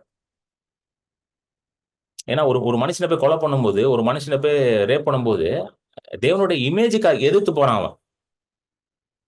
அதனால ஆண்டவர் அதெல்லாம் ரொம்ப பயங்கரமா அதெல்லாம் வந்து இது பண்றாரு, கண்டம் பண்றாரு. அதெல்லாம் வந்து ஒத்துக்கவே மாட்டேங்கிறார் ஆண்டவர். பழைய ஏற்பாட்டுலாம் பாத்தீங்கன்னா பயங்கர பனிஷ்மெண்ட் இருக்கும் அதுக்கு, இஸ்ரேல் ஜனங்களுக்கு. ஏன்னா it is against God's creation. ஆண்டவருடைய கிரியேஷன், மனுஷன் தான் ஆண்டவருடைய பிரைம் கிரியேஷன், அதுக்கு அகேன்ஸ்டா இருக்குது. ஆடு மாடை வெட்டுறோம், அதுக்கு ஆண்டவர் ஏதாவது சொல்றாரா? கவனிச்சு பார்த்திருக்கீங்களா? ஆடு மாடை வெட்டுறதுக்கு ஏதாவது சொல்றாங்க ஆண்டவர்? இன்ஃபேக்ட் வெட்டி சாப்பிடுன்றார், நல்ல கொளுத்த கன்றை அடிச்சு என்ன பண்ணு புசின்றார். கரெக்டா? ஆனா அதெல்லாம் விட்டுறாரு. ஆடு அடி, மாடு அடி, என்ன வேணா அடிச்சு சாப்பிடு, உலகத்துல எல்லாத்தையும் சாப்பிடு, மனுஷன் மேல மட்டும் கை வைக்காதுன்றாரு. ஏன்? அவன் என் சாயல்ல உண்டாக்கப்பட்டிருக்கான், என் ரூபத்துல உண்டாக்கப்பட்டிருக்கான், அவன் மேல உனக்கு கை வைக்கிறதுக்கு அதிகாரம் கிடையாதுன்றது.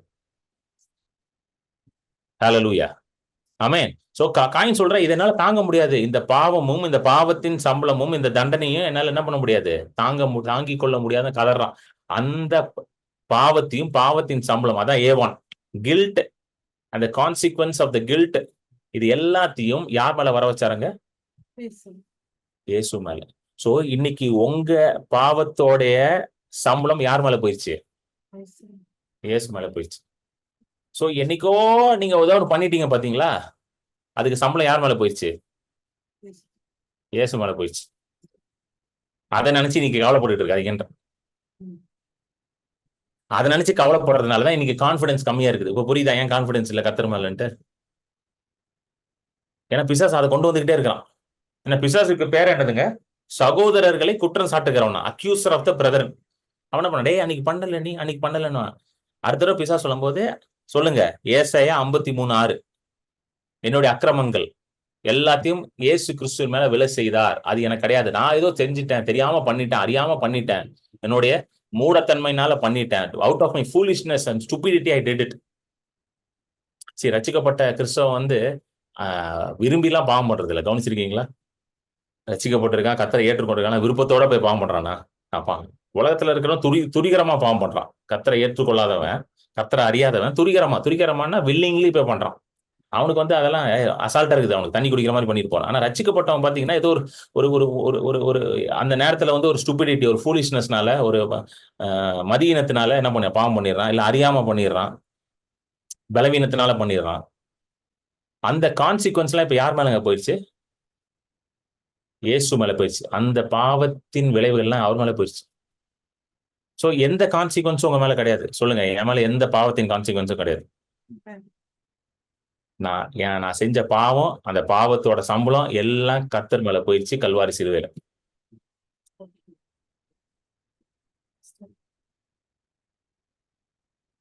எல்லாத்தையும் அவர் மேல போட்டுட்டு ஏசாயா 53:5 அவர் சொல்றாரு, அந்த வசனத்தை போடுங்க. இதுதான் உங்களுக்கு இன்னைக்கு ஆண்டவர் வச்சிருக்கிறார். என்ன சொல்றாரு பாருங்க, நம்முடைய மீறுதல் நிமித்தம் அவர் காயப்பட்டார். நான் எல்லாம் மீறி போனேன், அவர் காயப்பட்டார். நம்முடைய அக்கிரமங்கள் நிமித்தம் அவர் நொறுக்கப்பட்டார். நான் அக்கிரமம் பண்ணேன், கர்த்தருக்கு விரோதமா அக்கிரமம் பண்ணேன், கர்த்தர் சொல்றதை கேட்காம என் வழியில போனேன், அங்கங்க அலைஞ்சு திரிஞ்சிட்டு இருந்தேன். அந்த அக்கிரமத்துக்கு அவர் மேல அவர் நொறுக்கப்பட்டார். அதுக்கான தண்டனை அவர் ஏற்றுக்கொண்டார். பாருங்க, கான்சிக்வன்ஸ் எல்லாம் அவர் மேல போகுது. ஏன் மீறுதல், ஏன் அக்கிரமம், அதுக்காக அவர் காயப்படுறாரு, நொறுக்கப்படுறாரு. எனக்கு சமாதானம் உண்டாகணும்ன்ற ஆக்கினை அவர் மேல வந்துச்சான். பாருங்க, எனக்கு சமாதானம் என்னது? ஷாலோம். ஷாலோம் பத்தி நிறைய பேசுங்க. ஷாலோம்னு என்னது? நம்ம சொல்ற மாதிரி மென்டல் பீஸ் கிடையாது. ஷாலோம் அப்படின்றது நத்திங் மிஸ்ஸிங், நத்திங் புரோக்கன். ஒன்றும் குறைவு கிடையாது, ஒன்றும் உடஞ்சிருக்காது, எல்லாமே பரிபூர்ணமா உங்க வாழ்க்கையில இருக்கும். அபண்டன்டா, பர்ஃபெக்டா இருக்கும். அது பேர் தான் ஷாலோம். என்னுடைய ஷாலோம்காக அவர் ஆக்கினை தீர்ப்பை ஏற்றுக்கொண்டார். அவருடைய தழும்புகளால நான் குணமாகிறேன். ஹல்லேலூயா, ஆமென். சோ இன்னைக்கு பாவமும் என் அக்கௌண்ட்ல இல்ல, பாவத்தின் சம்பளமும் என் அக்கௌண்ட்ல இல்லையா. இது எவ்வளவு பெரிய நற்செய்தி தெரியுமா? ஏன்னா இன்னைக்கு நிறைய கிறிஸ்தவர்களுக்கு இந்த பிரச்சனை. ஐயோ, என்ன இருந்தாலும் நான் அதை பண்ணிட்டேன்ல பிரதர், அதுக்கு நான் அனுபவிச்சுதான் ஆகணும். இதெல்லாம் நான் கிறிஸ்தவங்க சொல்லி நான் கேள்வி, என்ன இருந்தாலும் அதை போய் நான் அனுபவிச்சுதான் ஆகணும், அதை அனுபவிச்சுதான் ஆகணும் சொல்லி பேசி அனுபவிச்சுட்டு இருக்காங்க. சொல்லுங்க, என்னுடைய பாவம் அவர் மேல போயிடுச்சு. அந்த பாவத்துக்கான தண்டனையை அவர் அனுபவிச்சுட்டாரு, நான் அனுபவிக்க வேண்டாம். Hallelujah. I don't have to go through the process of the consequence of my sin.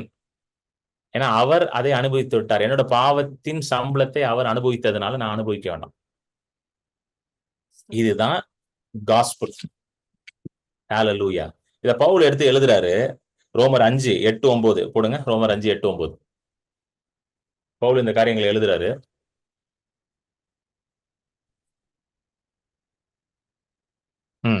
படிங்க சிஸ்டர். நாம் பாவிகளா இருக்கையில் கிறிஸ்து நமக்காக மரித்ததினாலே தேவன் நம்மேல் வைத்த தமது அன்பை விளங்க பண்ணுகிறார். நாம் அவருடைய இரத்தத்தினாலே நீதிமான்களாக்கப்பட்டிருக்க, கோபாக்கினைக்கு நீங்களாக அவராலே நாம் ரட்சிக்கப்படுவது அதிக நிச்சயமாமே. அதாவது பவுல் எப்படி எழுதுறாருன்னா, எனக்கு ரொம்ப பிடிச்ச பகுதி இந்த ரோமர் 5 ரொம்ப அழகா. எப்படி ஸ்டார்ட் ஆகும்னா, ரோமர் 5 ஃபர்ஸ்ட் வசனம் போடுங்க. எப்படி ஸ்டார்ட் பண்றாரு பாருங்க பவுல். போடுங்க. எப்படி எழுதுறாருன்னா, நாம் விசுவாசத்தினாலே நீதிமான் ஆக்கப்பட்டிருக்கிறோம் படியால் நம்முடைய கர்த்தராகிய இயேசு 5:1 இயேசு கிறிஸ்து மூலமாய் தேவனிடத்தில் சமாதானம் பெற்று இருக்கிறோம். எப்படி ஸ்டார்ட் பண்றாருன்னா, தேவனிடத்துல சமாதானம் பெற்றிருக்கிறோம். ஃபர்ஸ்ட் ஸ்டார்டிங் எப்படி கொண்டு வர்றாரு இத? we have peace with God. சொல்லுங்க, எனக்கும் தேவனுக்கும் சமாதானம். நாங்க 2 பேரும் இப்ப சமாதானமா இருக்கோம், சண்டை போடல. இல்ல அவர் என்கிட்ட கோவமா இல்ல. இன்னைக்கு நிறைய பேருக்கு பிரச்சனை என்ன தெரியுமா? கோவமா இருக்கிறார் பிரதர் அவர். நாங்க எப்படியாவது ஃபாஸ்டிங் போட்டு, ஆண்டவரே நான் பட்னியா இருக்கேன், அதனால தயவு செய்து கோவப்படாதீங்க ஆண்டவரே. நிறைய பேர் ஃபாஸ்டிங் போறதுக்கு காரணமே அதான். ஏன்னா அவங்களை பொறுத்தவரைக்கும் ஆண்டவர் கோவமா இருக்காரு. நான் இட்லி சாப்பிடணும்னா ஆண்டவர் என்ன ஆயிடுவாராம்? சமாதானம் ஆயிடுவார்னு சொல்லி ஃபாஸ்டிங் போட்டுட்டு இருக்காங்க. நான் நிறைய வாட்டி பேசியிருக்கேன் ஃபாஸ்டிங் எதுக்கு போடணும்ட்டு. ஃபாஸ்டிங் போடுறது ஆண்டவரோட மனசை மாத்துறதுக்கு இல்ல, ஃபாஸ்டிங் போடுறது உங்க மனசை நீங்க மாத்திக்கிறதுக்கு. எதுக்கு ஃபாஸ்டிங் பண்ணணும்? என் மனசை நான் மாத்தணும், அதுக்குதான் நான் ஃபாஸ்டிங் போடுறேன். அவர் மனசை மாத்த, அவர் எப்பவுமே என் மேல அன்பா தான் இருக்கிறார். அதான் தேவனோட நீங்க சமாதானமா இருக்கீங்க. You have peace with God. போடுங்க அந்த வசனத்தை 5:1. You have peace with God. சொல்லுங்க, I have peace with God. நான் தேவனோட சமாதானத்தோட இருக்கிறேன். தேவன் என் மேல கோபமா இல்லை. நமக்கு என்ன சொல்லி கொடுத்துட்டாங்க? தேவன் கோபமா இருப்பாரு. அதனால எப்படியாவது நீ என்ன பண்ணு, அவருக்கு தாஜா போட்டு பட்டர் போட்டு ஏதாவது பண்ணு அப்படின்னு தான் சொல்லி கொடுத்தாங்க. கரெக்டா? சொல்லிட்டு அப்படியே வருது. அது 6வது வசனம் வாங்க. 5:6. அன்றியும் நாம் பலனற்றவர்களா இருக்கும் போதே குறித்த காலத்தில் கிறிஸ்து அக்கிரமக்காரருக்காக மரித்தார். குறித்த காலத்தில் கிறிஸ்து யாருக்காக மரித்தாரா? அக்கிரமக்காரருக்காக யாரும் மரிக்கவே மாட்டாங்க. ஆனா கிறிஸ்து மரித்தாராங்க. Christ died for the ungodly. அது இங்கிலீஷ்ல கரெக்டா வருது அன்காட்லி. தமிழ்ல அக்கிரமக்காரன். அன்காட்லின்னா என்னன்னா people without God are ungodly. அதுதான் அன்காட்லி அர்த்தம். People who live without God. நம்ம கிறிஸ்துவ அறிந்து கொள்றதுக்கு முன்பதாக நம்ம எப்படி வாழ்ந்து கொண்டு வந்தாங்க? கர்த்தர் இல்லாம வாழ்ந்து கொள்றது அன்காட்லி லைஃப். நம்ம கிறிஸ்துவ அறிந்து கொள்றதுக்கு முன்னாடி ஒவ்வொருத்தரும் அவன் ஒரு கடவுளை கும்பிட்டு இருந்தான், அவன் ஒரு மதத்துல மாட்டிக்கிட்டு இருந்தான். அதுக்கு தான் அன்காட்லி. அதாவது உண்மையான தேவனை உங்க வாழ்க்கைக்கு இடம் கொடுக்காம வேற எதுக்கோ இடம் கொடுத்துட்டு இருந்தீங்க பாத்தீங்களா, அதுதான் அன்காட்லி மேன்வாங்க. அப்படிப்பட்டவனுக்கே யார் மதித்து போனாங்களாம்? இப்போ நீங்க நான் உங்ககிட்ட கேட்டேன்னா உங்க பிள்ளைக்காக என்ன பண்ணுவீங்க அப்படின்னு கேட்டேன்னா என் பிள்ளைக்காக உயிரே கொடுப்போம் பிரதர் அப்படின்னுவீங்க. கரெக்டா? அஸ் பேரண்ட்ஸ் நீங்க சொல்லுவீங்க என் பிள்ளைக்காக நான் உயிரே கொடுப்போம் பிரதர் அப்படின்னுவீங்க. அதே உங்களை கூப்பிட்டு சரி உயிரெல்லாம் கொடுக்குற நல்லா தான் கொடுக்குற, பக்கத்து வீட்டுல ஒரு புள்ள இருக்கு அதுக்காக உயிர் கொடு அப்படின்னா நான் ஏன் கொடுக்கணும் அப்படின்னுவீங்க. பக்கத்து வீட்டு பிள்ளைக்கலாமா நான் உயிர் கொடுக்க முடியும்? என் பிள்ளைக்கு வேணா நான் உயிரை கொடுக்குறேன் சொல்லுவீங்களா மாட்டீங்களாங்க? பக்கத்து வீட்டு பிள்ளைக்கு அவன் கொடுக்கட்டும் உயிரை, நான் ஏன் கொடுக்கணும்? என் பிள்ளைக்காக தான் நான் செய்வேன். அதெல்லாம் அவனுக்குலாம் செய்ய முடியாது. என் பிள்ளைக்காக நான் என்ன வேணா செய்வேன். சோ அப்படின்னா என்னது? ஏன்னா உங்க பிள்ளை உங்க கூட இருக்கிறதுனால என்ன வேணா செய்றீங்க. பக்கத்து வீட்டுக்காரன் புள்ள உங்க பிள்ளை கிடையாது. ஆனா 6வது வருஷத்துப்படி மனுஷன் கர்த்தரோட இல்ல, அதான் அன்காட்லின்றாங்க. கர்த்தரோட இல்லாத மனுஷனுக்கு கர்த்தர் தன்னுடைய ஜீவனை கொடுத்தாராம். இப்ப சொல்லுங்க, நீங்க கர்த்தரோட இல்லாத போதே அவருடைய ஜீவனை உங்களுக்கு கொடுக்கும் போது நீ இப்ப அங்க அவர் கூடயே இருக்கிறீங்க, உங்களுக்கு எல்லாத்தையும் கொடுக்க மாட்டாரா? என்னங்க, நான் தூரமா இருக்கும் பொழுது அலைந்து திரிந்து இருக்கும் பொழுது என் வழியில நான் போயிட்டு இருக்கும் போதே எனக்கு அவருடைய ஜீவனை கொடுத்தாராம். இப்ப நான் கூடயே இருக்கிறேங்க, அவர் ஏன் எனக்கு எல்லாத்தையும் கொடுக்க மாட்டாரு? அவரு அப்படியே தொடர்ந்து படிங்க. அதுதான் பவுல் எழுதுறாரு 7வது வசனத்துல. தொடர்ந்து படிங்க சிஸ்டர். நீதிமானுக்காக ஒருவன் மரிக்கிறது அரிது, நல்லவனுக்காக ஒருவேளை ஒருவன் மரிக்க துணிவான். பாவிகளா இருக்கையில் கிறிஸ்து நமக்காக மரித்ததினாலே தேவன் நம்மேல் வைத்த தமது அன்பை விளங்க பண்ணுகிறார். எப்ப மரித்தாரா? நான் பாவியா இருக்கும் போதே மரித்தாரா? அது எதை காட்டுதான்? தேவன் நம்ம மேல வச்சிருக்க அன்பை வெளிக்காட்டுதான். God demonstrated. இங்கிலீஷ் ரொம்ப அழகா டெமான்ஸ்ட்ரேட் பண்ணி காமிச்சாராம், பிராக்டிக்கலா செய்து காமிச்சாராம். ஒரு பொருளை வாங்குறதுக்கு முன்னாடி கடையில டெமோ காட்டுவானுங்க, இப்படிதாங்க இந்த பொருள் வேலை செய்யும். காட் டெமான்ஸ்ட்ரேட் பண்றாரு. லவ் வாயில சொல்லாம செஞ்சு காட்டுறாரு, ஆக்ஷன்ல கொண்டு வர்றாரு. எப்போ? நான் ஃபர்ஸ்ட் மார்க் எடுக்கும் போது கிடையாது, நான் முட்டை மார்க் எடுக்கும் போது. மதம் என்னங்க சொல்லுது? கிறிஸ்தவ மதம் நீ ஒழுங்கா இரு அப்பதான் கர்த்தர் உன்னை ஆசீர்வதிப்பாரு. கேள்விப்பட்டிருக்கீங்களா இல்லையாங்க? நீ ஒழுங்கா இருந்தாதான் கர்த்தர் உன்னை நேசிப்பாரு, இல்லைன்னா அடிச்சு போடுவார், வாந்தி போடுவார், காலை கழட்டி எடுப்பார். ஒருத்தர் எல்லாம் சொல்றாரு ஷூவை போட்டு சபைக்குள்ள வந்தா காலை கழட்டிடுவாராம். ஷூ போட்டு வரியா, உன் காலை கழட்டுவார் ஆண்டவர். அவருக்கு இந்த வசனத்தை போய் கொடுக்கணும், ரோமர் 5 படிங்க பிரதர் அப்படின்னு கொடுக்கணும். அவரு ரோமர் படிச்சிருக்க மாட்டாருன்னு நினைக்கிறேன், அதனாலதான் காலை கழட்டுவார்ன்றாரு. அவர் வேற ஏதோ படிச்சிருக்காரு, அவர் எந்த பைபிள் படிச்சான்னு தெரியல, காலை கழட்டுற ஆண்டவர் படிச்சிருக்காரு அவர். சொல்லுங்க, நான் பாவியா இருக்கும் போதே எனக்காக மரிச்சு போனார். He demonstrated his love. தம்முடைய அன்பை விளங்க செய்தார். He proved his love. எப்படி அதை ப்ரூவ் பண்ணாராம் பாருங்க. அதான் 9வது வசனம். 9th verse போடுங்க. இப்படி நாம் அவருடைய இரத்தத்தினாலே நீதிமான்களாக்கப்பட்டிருக்க கோபாக்கினைக்கு நீங்களாக அவராலே நாம் ரட்சிக்கப்படுவது அதிக நிச்சயமாமே. இந்த வசனம் அப்படி டிஸ்பிளேல இருக்கட்டும். கோபாக்கினை என்ன ஆயிடுச்சா? நீங்குவதற்காக, நீங்களாக. கோபாக்கினைனா தேவனுடைய கோபாக்கினை. சொல்லுங்க, தேவனுடைய கோபாக்கினை இப்பொழுது மனுஷன் மேல கிடையாது. ஏன்? அது எல்லாத்தையும் ரிமூவ் பண்ணிட்டாரு. We shall be saved from wrath போட்டு. தேவன் கோபமா இருக்கிறார், உன்னை அடிச்சிருவார்னு சொன்னாங்கன்னா நீங்க சொல்லுங்க, சாரி, எனக்கு என்னுடைய தேவன் என் மேல கோபமா இல்ல, என் மேல சமாதானத்தோட இருக்கிறாரு, என் மேல சந்தோஷமாக இருக்கிறாரு. எப்படி ஒரு மணமகன் மணமகளை பார்த்து சந்தோஷப்படுகிறோம், as a groom rejoices over the bride அப்படின்னு வேதம் சொல்லியிருக்கு. எப்படி மணமகன் தன்னுடைய மணமகளை பார்த்து சந்தோஷப்படுகிறானோ அப்படி தேவன் என்னை பார்த்து சந்தோஷப்படுகிறார். கோமா இல்ல brother, praise the Lord brother, போயிட்டு வாங்கன்னு சொல்லிருங்க.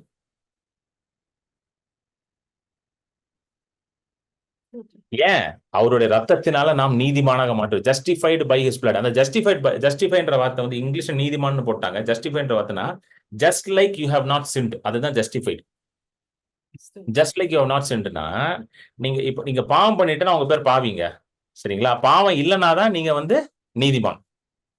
ஸோ ஜஸ்டிஃபைடுன்ற வார்த்தை வந்து எப்படின்னா, you are mat just like you are not without சின்னா. அதுதான் ஜஸ்டிஃபைடு. பாவமே இல்லாத கிரண் பால் எப்படி இருப்பான், அந்த மாதிரி என்னை மாத்திட்டான்.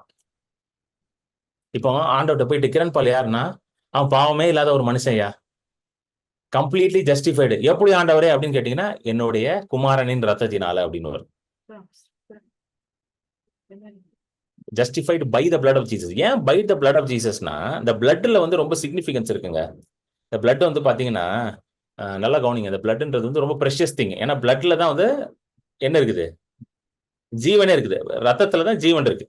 ஸோ இந்த ரத்தம் வந்து எப்படிப்பட்டதுன்னா, ஒரு ரத்தத்தை வந்து ஒரு மனுஷன் ஈஸியா கொடுத்துட மாட்டான் இன்னொருத்தனுக்கு. கவனிச்சிருக்கீங்களா? இந்த பிளட் டொனேஷன் என்னதான் பிளட் டொனேஷன் கேம்ப்லாம் வச்சீங்கன்னா, சில பேர் பிளட்டே கொடுக்க மாட்டாங்க. கவனிச்சிருக்கீங்களா? ஐயோ, நான் ஏன் எவனுக்கெல்லாம் பிளட் கொடுக்கணும் அப்படின்வான். ஆனா சொந்த குடும்பம் வந்துருச்சுன்னா என்ன பண்ணுவான்? பிளட் கொடுப்பான் போய். பாத்துருக்கீங்களா? சொந்த குடும்பம், பிள்ளைக்கு ஏதாவது பிரச்சனை என்ன பண்ணுவான்? போய் பிளட் கொடுப்பான். ஆனா வேற யாருக்கும் பிளட் கேளுங்க, கொடுக்க மாட்டான். அது போலதான் இயேசு கிறிஸ்து அவருடைய ரத்தத்தை உங்களுக்காக கொடுத்தாராம். எதுக்கு? நீங்க எல்லாம் அவருடைய குடும்பத்துல இருக்கிறனால அவருடைய ரத்தத்தை உங்களுக்காக கொடுத்து, எதுக்காக கொடுத்தாருன்னா, பாவத்துல மரித்த நம்மளை உயிரோட கொண்டு வரணும். பவுல் எழுதுறாரு ரோமர்ல, we were once dead in our trespasses. பாவத்துல நாம் மரித்து கடந்தோம். சோ நம்ம வந்து பாவத்துல இருக்கும்போது we were like dead people, மரித்தவர்களை போறதா இருந்தோம் நம்ம. 6:11. அப்படியே நீங்களும் உங்களை பாவத்திற்கு மரித்தவர்களாகவும் நம்முடைய கர்த்தராகிய இயேசு கிறிஸ்துவுக்குள் தேவனுக்கென்று பிழைத்திருக்கிறவர்களாகவும் எண்ணிக்கொள்ளுங்கள். சோ நல்லா கவனிங்க. ஆண்டவர் வந்து தன்னுடைய ரத்தத்தை எது கொடுக்கிறாரா? பாவத்துல நீங்க மரித்து போய் தேவனுக்குள்ள நீங்க உயிர்ப்பிக்கப்படணும். சோ எப்படி நீங்க உயிர்ப்பிக்கப்பட முடியும்? ரத்தத்தினாலதான் உயிர்ப்பிக்கப்பட முடியும். லேவியராமத்துல வந்து எழுதியிருக்கு, மாம்சத்தின் ஜீவன் ரத்தத்துல இருக்கு. லேவியராமம் 17 வரும், மாம்சத்தின் ஜீவன் ரத்தத்துல இருக்குது. The life of the flesh is in the blood. So பாவத்துல மரித்த நம்மை இன்றைக்கு கிறிஸ்துவுக்குள்ள என்ன பண்ணுமா? உயிர்ப்பிக்கப்படணும். அது எப்படி நடந்துச்சு நமக்கு? இயேசு கிறிஸ்துவின் விலையேறப்பட்ட ரத்தத்தினால நடக்குது. சோ இயேசு கிறிஸ்து விலையேறப்பட்ட ரத்தத்தினால நமக்கு வந்து கிறிஸ்துவோட ஜீவன் மட்டும் வரல. நம்ம எப்படி ஆயிட்டோம்னா, பாவம் இல்லாதவர்களாக மாற்றப்பட்டிருக்கிறோம். நம்ம அதாவது நியூ கிரியேஷன், அதாவது இமேஜ் ரீமாடிஃபிகேஷன் பண்ணல, நியூ கிரியேஷனா உண்டாக்கிட்டாரு. ரிப்பேர் பண்ணல பாருங்க. இப்ப நம்மலாம் என்ன பண்ணுவோம்? ரிப்பேர் பண்ணுவோம்ல, பூசி முழுப்பி சரி பண்ணி பெயிண்ட் கிண்ட் அடிச்சு பண்ணுவோம். அவர் வந்து ரிப்பேர் பண்ணல, பழைய மனுஷனை தூக்கிட்டு புது மனுஷனை கொண்டு வந்துட்டார் உள்ள. இப்ப நீங்க வந்து நியூ கிரியேஷன். அதான் பவுல் வந்து புது சிருஷ்டின்றாரு. உங்களை ரிப்பேர் பண்ண சிருஷ்டி கிடையாது. யூ ஆர் ரிப்பேர்டு மேன் அப்படிலாம் சொல்ல மாட்டாரு பவுல். புது சிருஷ்டியா மாறிட்டீங்க. ஏன்னா இயேசுவோட ரத்தத்தினால இன்னைக்கு புது ஜீவன் உங்களுக்குள்ள வந்துருச்சு. அதனாலதான் இயேசுவோட ரத்தத்தை பார்த்தா பிசாசு பயப்படுறான். ஹல்லேலூயா. ஆட்டுக்குட்டியின் ரத்தத்தினாலும் சாட்சியின் வசனத்தினாலும் பிசாசை அவர்கள் ஜெயித்தார்கள். வெளிப்படுத்தல் 12 வருது பாத்தீங்களா? ஆட்டுக்குட்டியின் ரத்தம். ஏன் வந்து இஸ்ரேல் ஜனங்களை வந்து வெளியே கொண்டு வரும்போது ரத்தம் தெளிக்கப்படுது பாருங்க. எல்லா இடத்துலயும் சிக்னிபிகண்டான பிளேசஸ்ல ரத்தம் தான் வருது. ஏன்னா ரத்தத்துக்கு தான் பிசாசு பயப்படும். ஹல்லேலூயா. ஆமென். நிறைய பேர் நினைக்கிறாங்க இப்படி ஒரு கிராஸ் ஒண்ணு காமிச்சா பிசாசு பயந்து ஓடிடும். அந்த படத்துல எல்லாம் காட்டுவாங்க பாத்தீங்களா? இந்த டிராகுலா படத்துல எல்லாம் இப்படி ஒரு கிராஸ் ஒண்ணு காமிச்சா பிசாசு ஓடிடும். இப்படி கிராஸை காட்டிக்கிட்டே இருப்பாங்க. அதெல்லாம் போய் ட்ரை பண்ணிட்டு இருக்காதீங்க.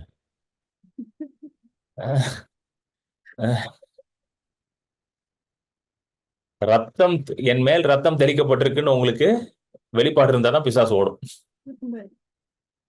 வெளிப்பாடு உள்ள இருக்கணும், வசனம் உள்ள இருக்கணும். நிறைய பேர் அதான் கிராஸ் இங்க தொங்க விட்டுக்கிறது. இப்ப சில பேர் கிராஸை பச்சைலாம் குத்திக்கிறான். கிறிஸ்டியன்ஸை சொல்றேன், காசை பச்சை குத்திக்கிறான். அவன் நினைக்கிறான் காசை பச்சை குத்தினா பெரிய பரிசுத்தவான்னு நினைச்சுக்கிறான். பைபிள்ல தெளிவா போட்டிருக்கு பச்சை குத்தாதுன்ட்டு. அவரு வந்து இல்லங்க பிரதர், காசு தான் பிரதர் குத்தி இருக்கேன் பாருங்க, அதனால ஒண்ணும் பிரச்சனை இல்லை பிரதர், கத்தர் மன்னிச்சிருவாரு. கத்தர் மன்னிச்சிருவாருயா, நீ ஏன் அப்படிலாம் அட்டுழியம் பண்ணிட்டு இருக்க? சொல்லுங்க. இயேசுடைய ரத்தத்துக்கு இருக்கிற வல்லமை வேற எதுக்குமே கிடையாது. ஹல்லேலூயா. ஆமென். இயேசுவோட ரத்தத்தை பார்த்தா பிசாசு ஓடி போவான். அதனாலதான் என்ன பவுல் எழுதுறாரு, இயேசுடைய ரத்தத்தினால நீங்க நீதிமானாக்கப்பட்டிருக்கிறீங்கன்றாரு பவுல். எப்படி நீ வெறும் நீதிமான்னு சொல்லல, நீ ரத்தத்தினால நீதிமானாக்கப்பட்டிருக்க. ஏன்னா பிசாசு நாளைக்கு சொல்லுவான் வந்து, நீலாம் நீதிமானணும். அப்ப நீங்க இந்த வசனத்தை எடுத்து பேசணும். இயேசுவின் ரத்தத்தினால நீதிமானாக்கப்பட்ட, I been justified by the blood of Jesus அப்படின்னீங்கன்னா பிச்சுட்டு போயிடுவான். நீங்க உட்காந்து அப்படியா, ஆமால, என்ன பார்த்தா நீதிமான் மாதிரி தெரியல, அப்படி உட்காந்து யோசிச்சுட்டு இருக்க கூடாது. உன்னெல்லாம் சுகமாக்குவார் ஆண்டவர் அப்படின்னு பிசாசு வந்து, அப்ப என்ன சொன்னோம், இல்ல இயேசுடைய ரத்தத்தினால நான் நீதிமானாக்கப்பட்டிருக்கிறேன், நான் புது சிருஷ்டியா இருக்கிறேன், நான் சுகமா தான் இருப்பேன்னு சொல்லுங்க, வியாதி இருக்காது உள்ள. ஆமா கரெக்ட் தான், என்னெல்லாம் இப்படி சுகமாக்குவாரு, நான் தான் சரியே கிடையாது. அப்படி யோசிக்க ஆரம்பிச்சிட்டீங்கன்னா ஒண்ணும் பண்ண முடியாது. ஹalleluya, ஆமென்.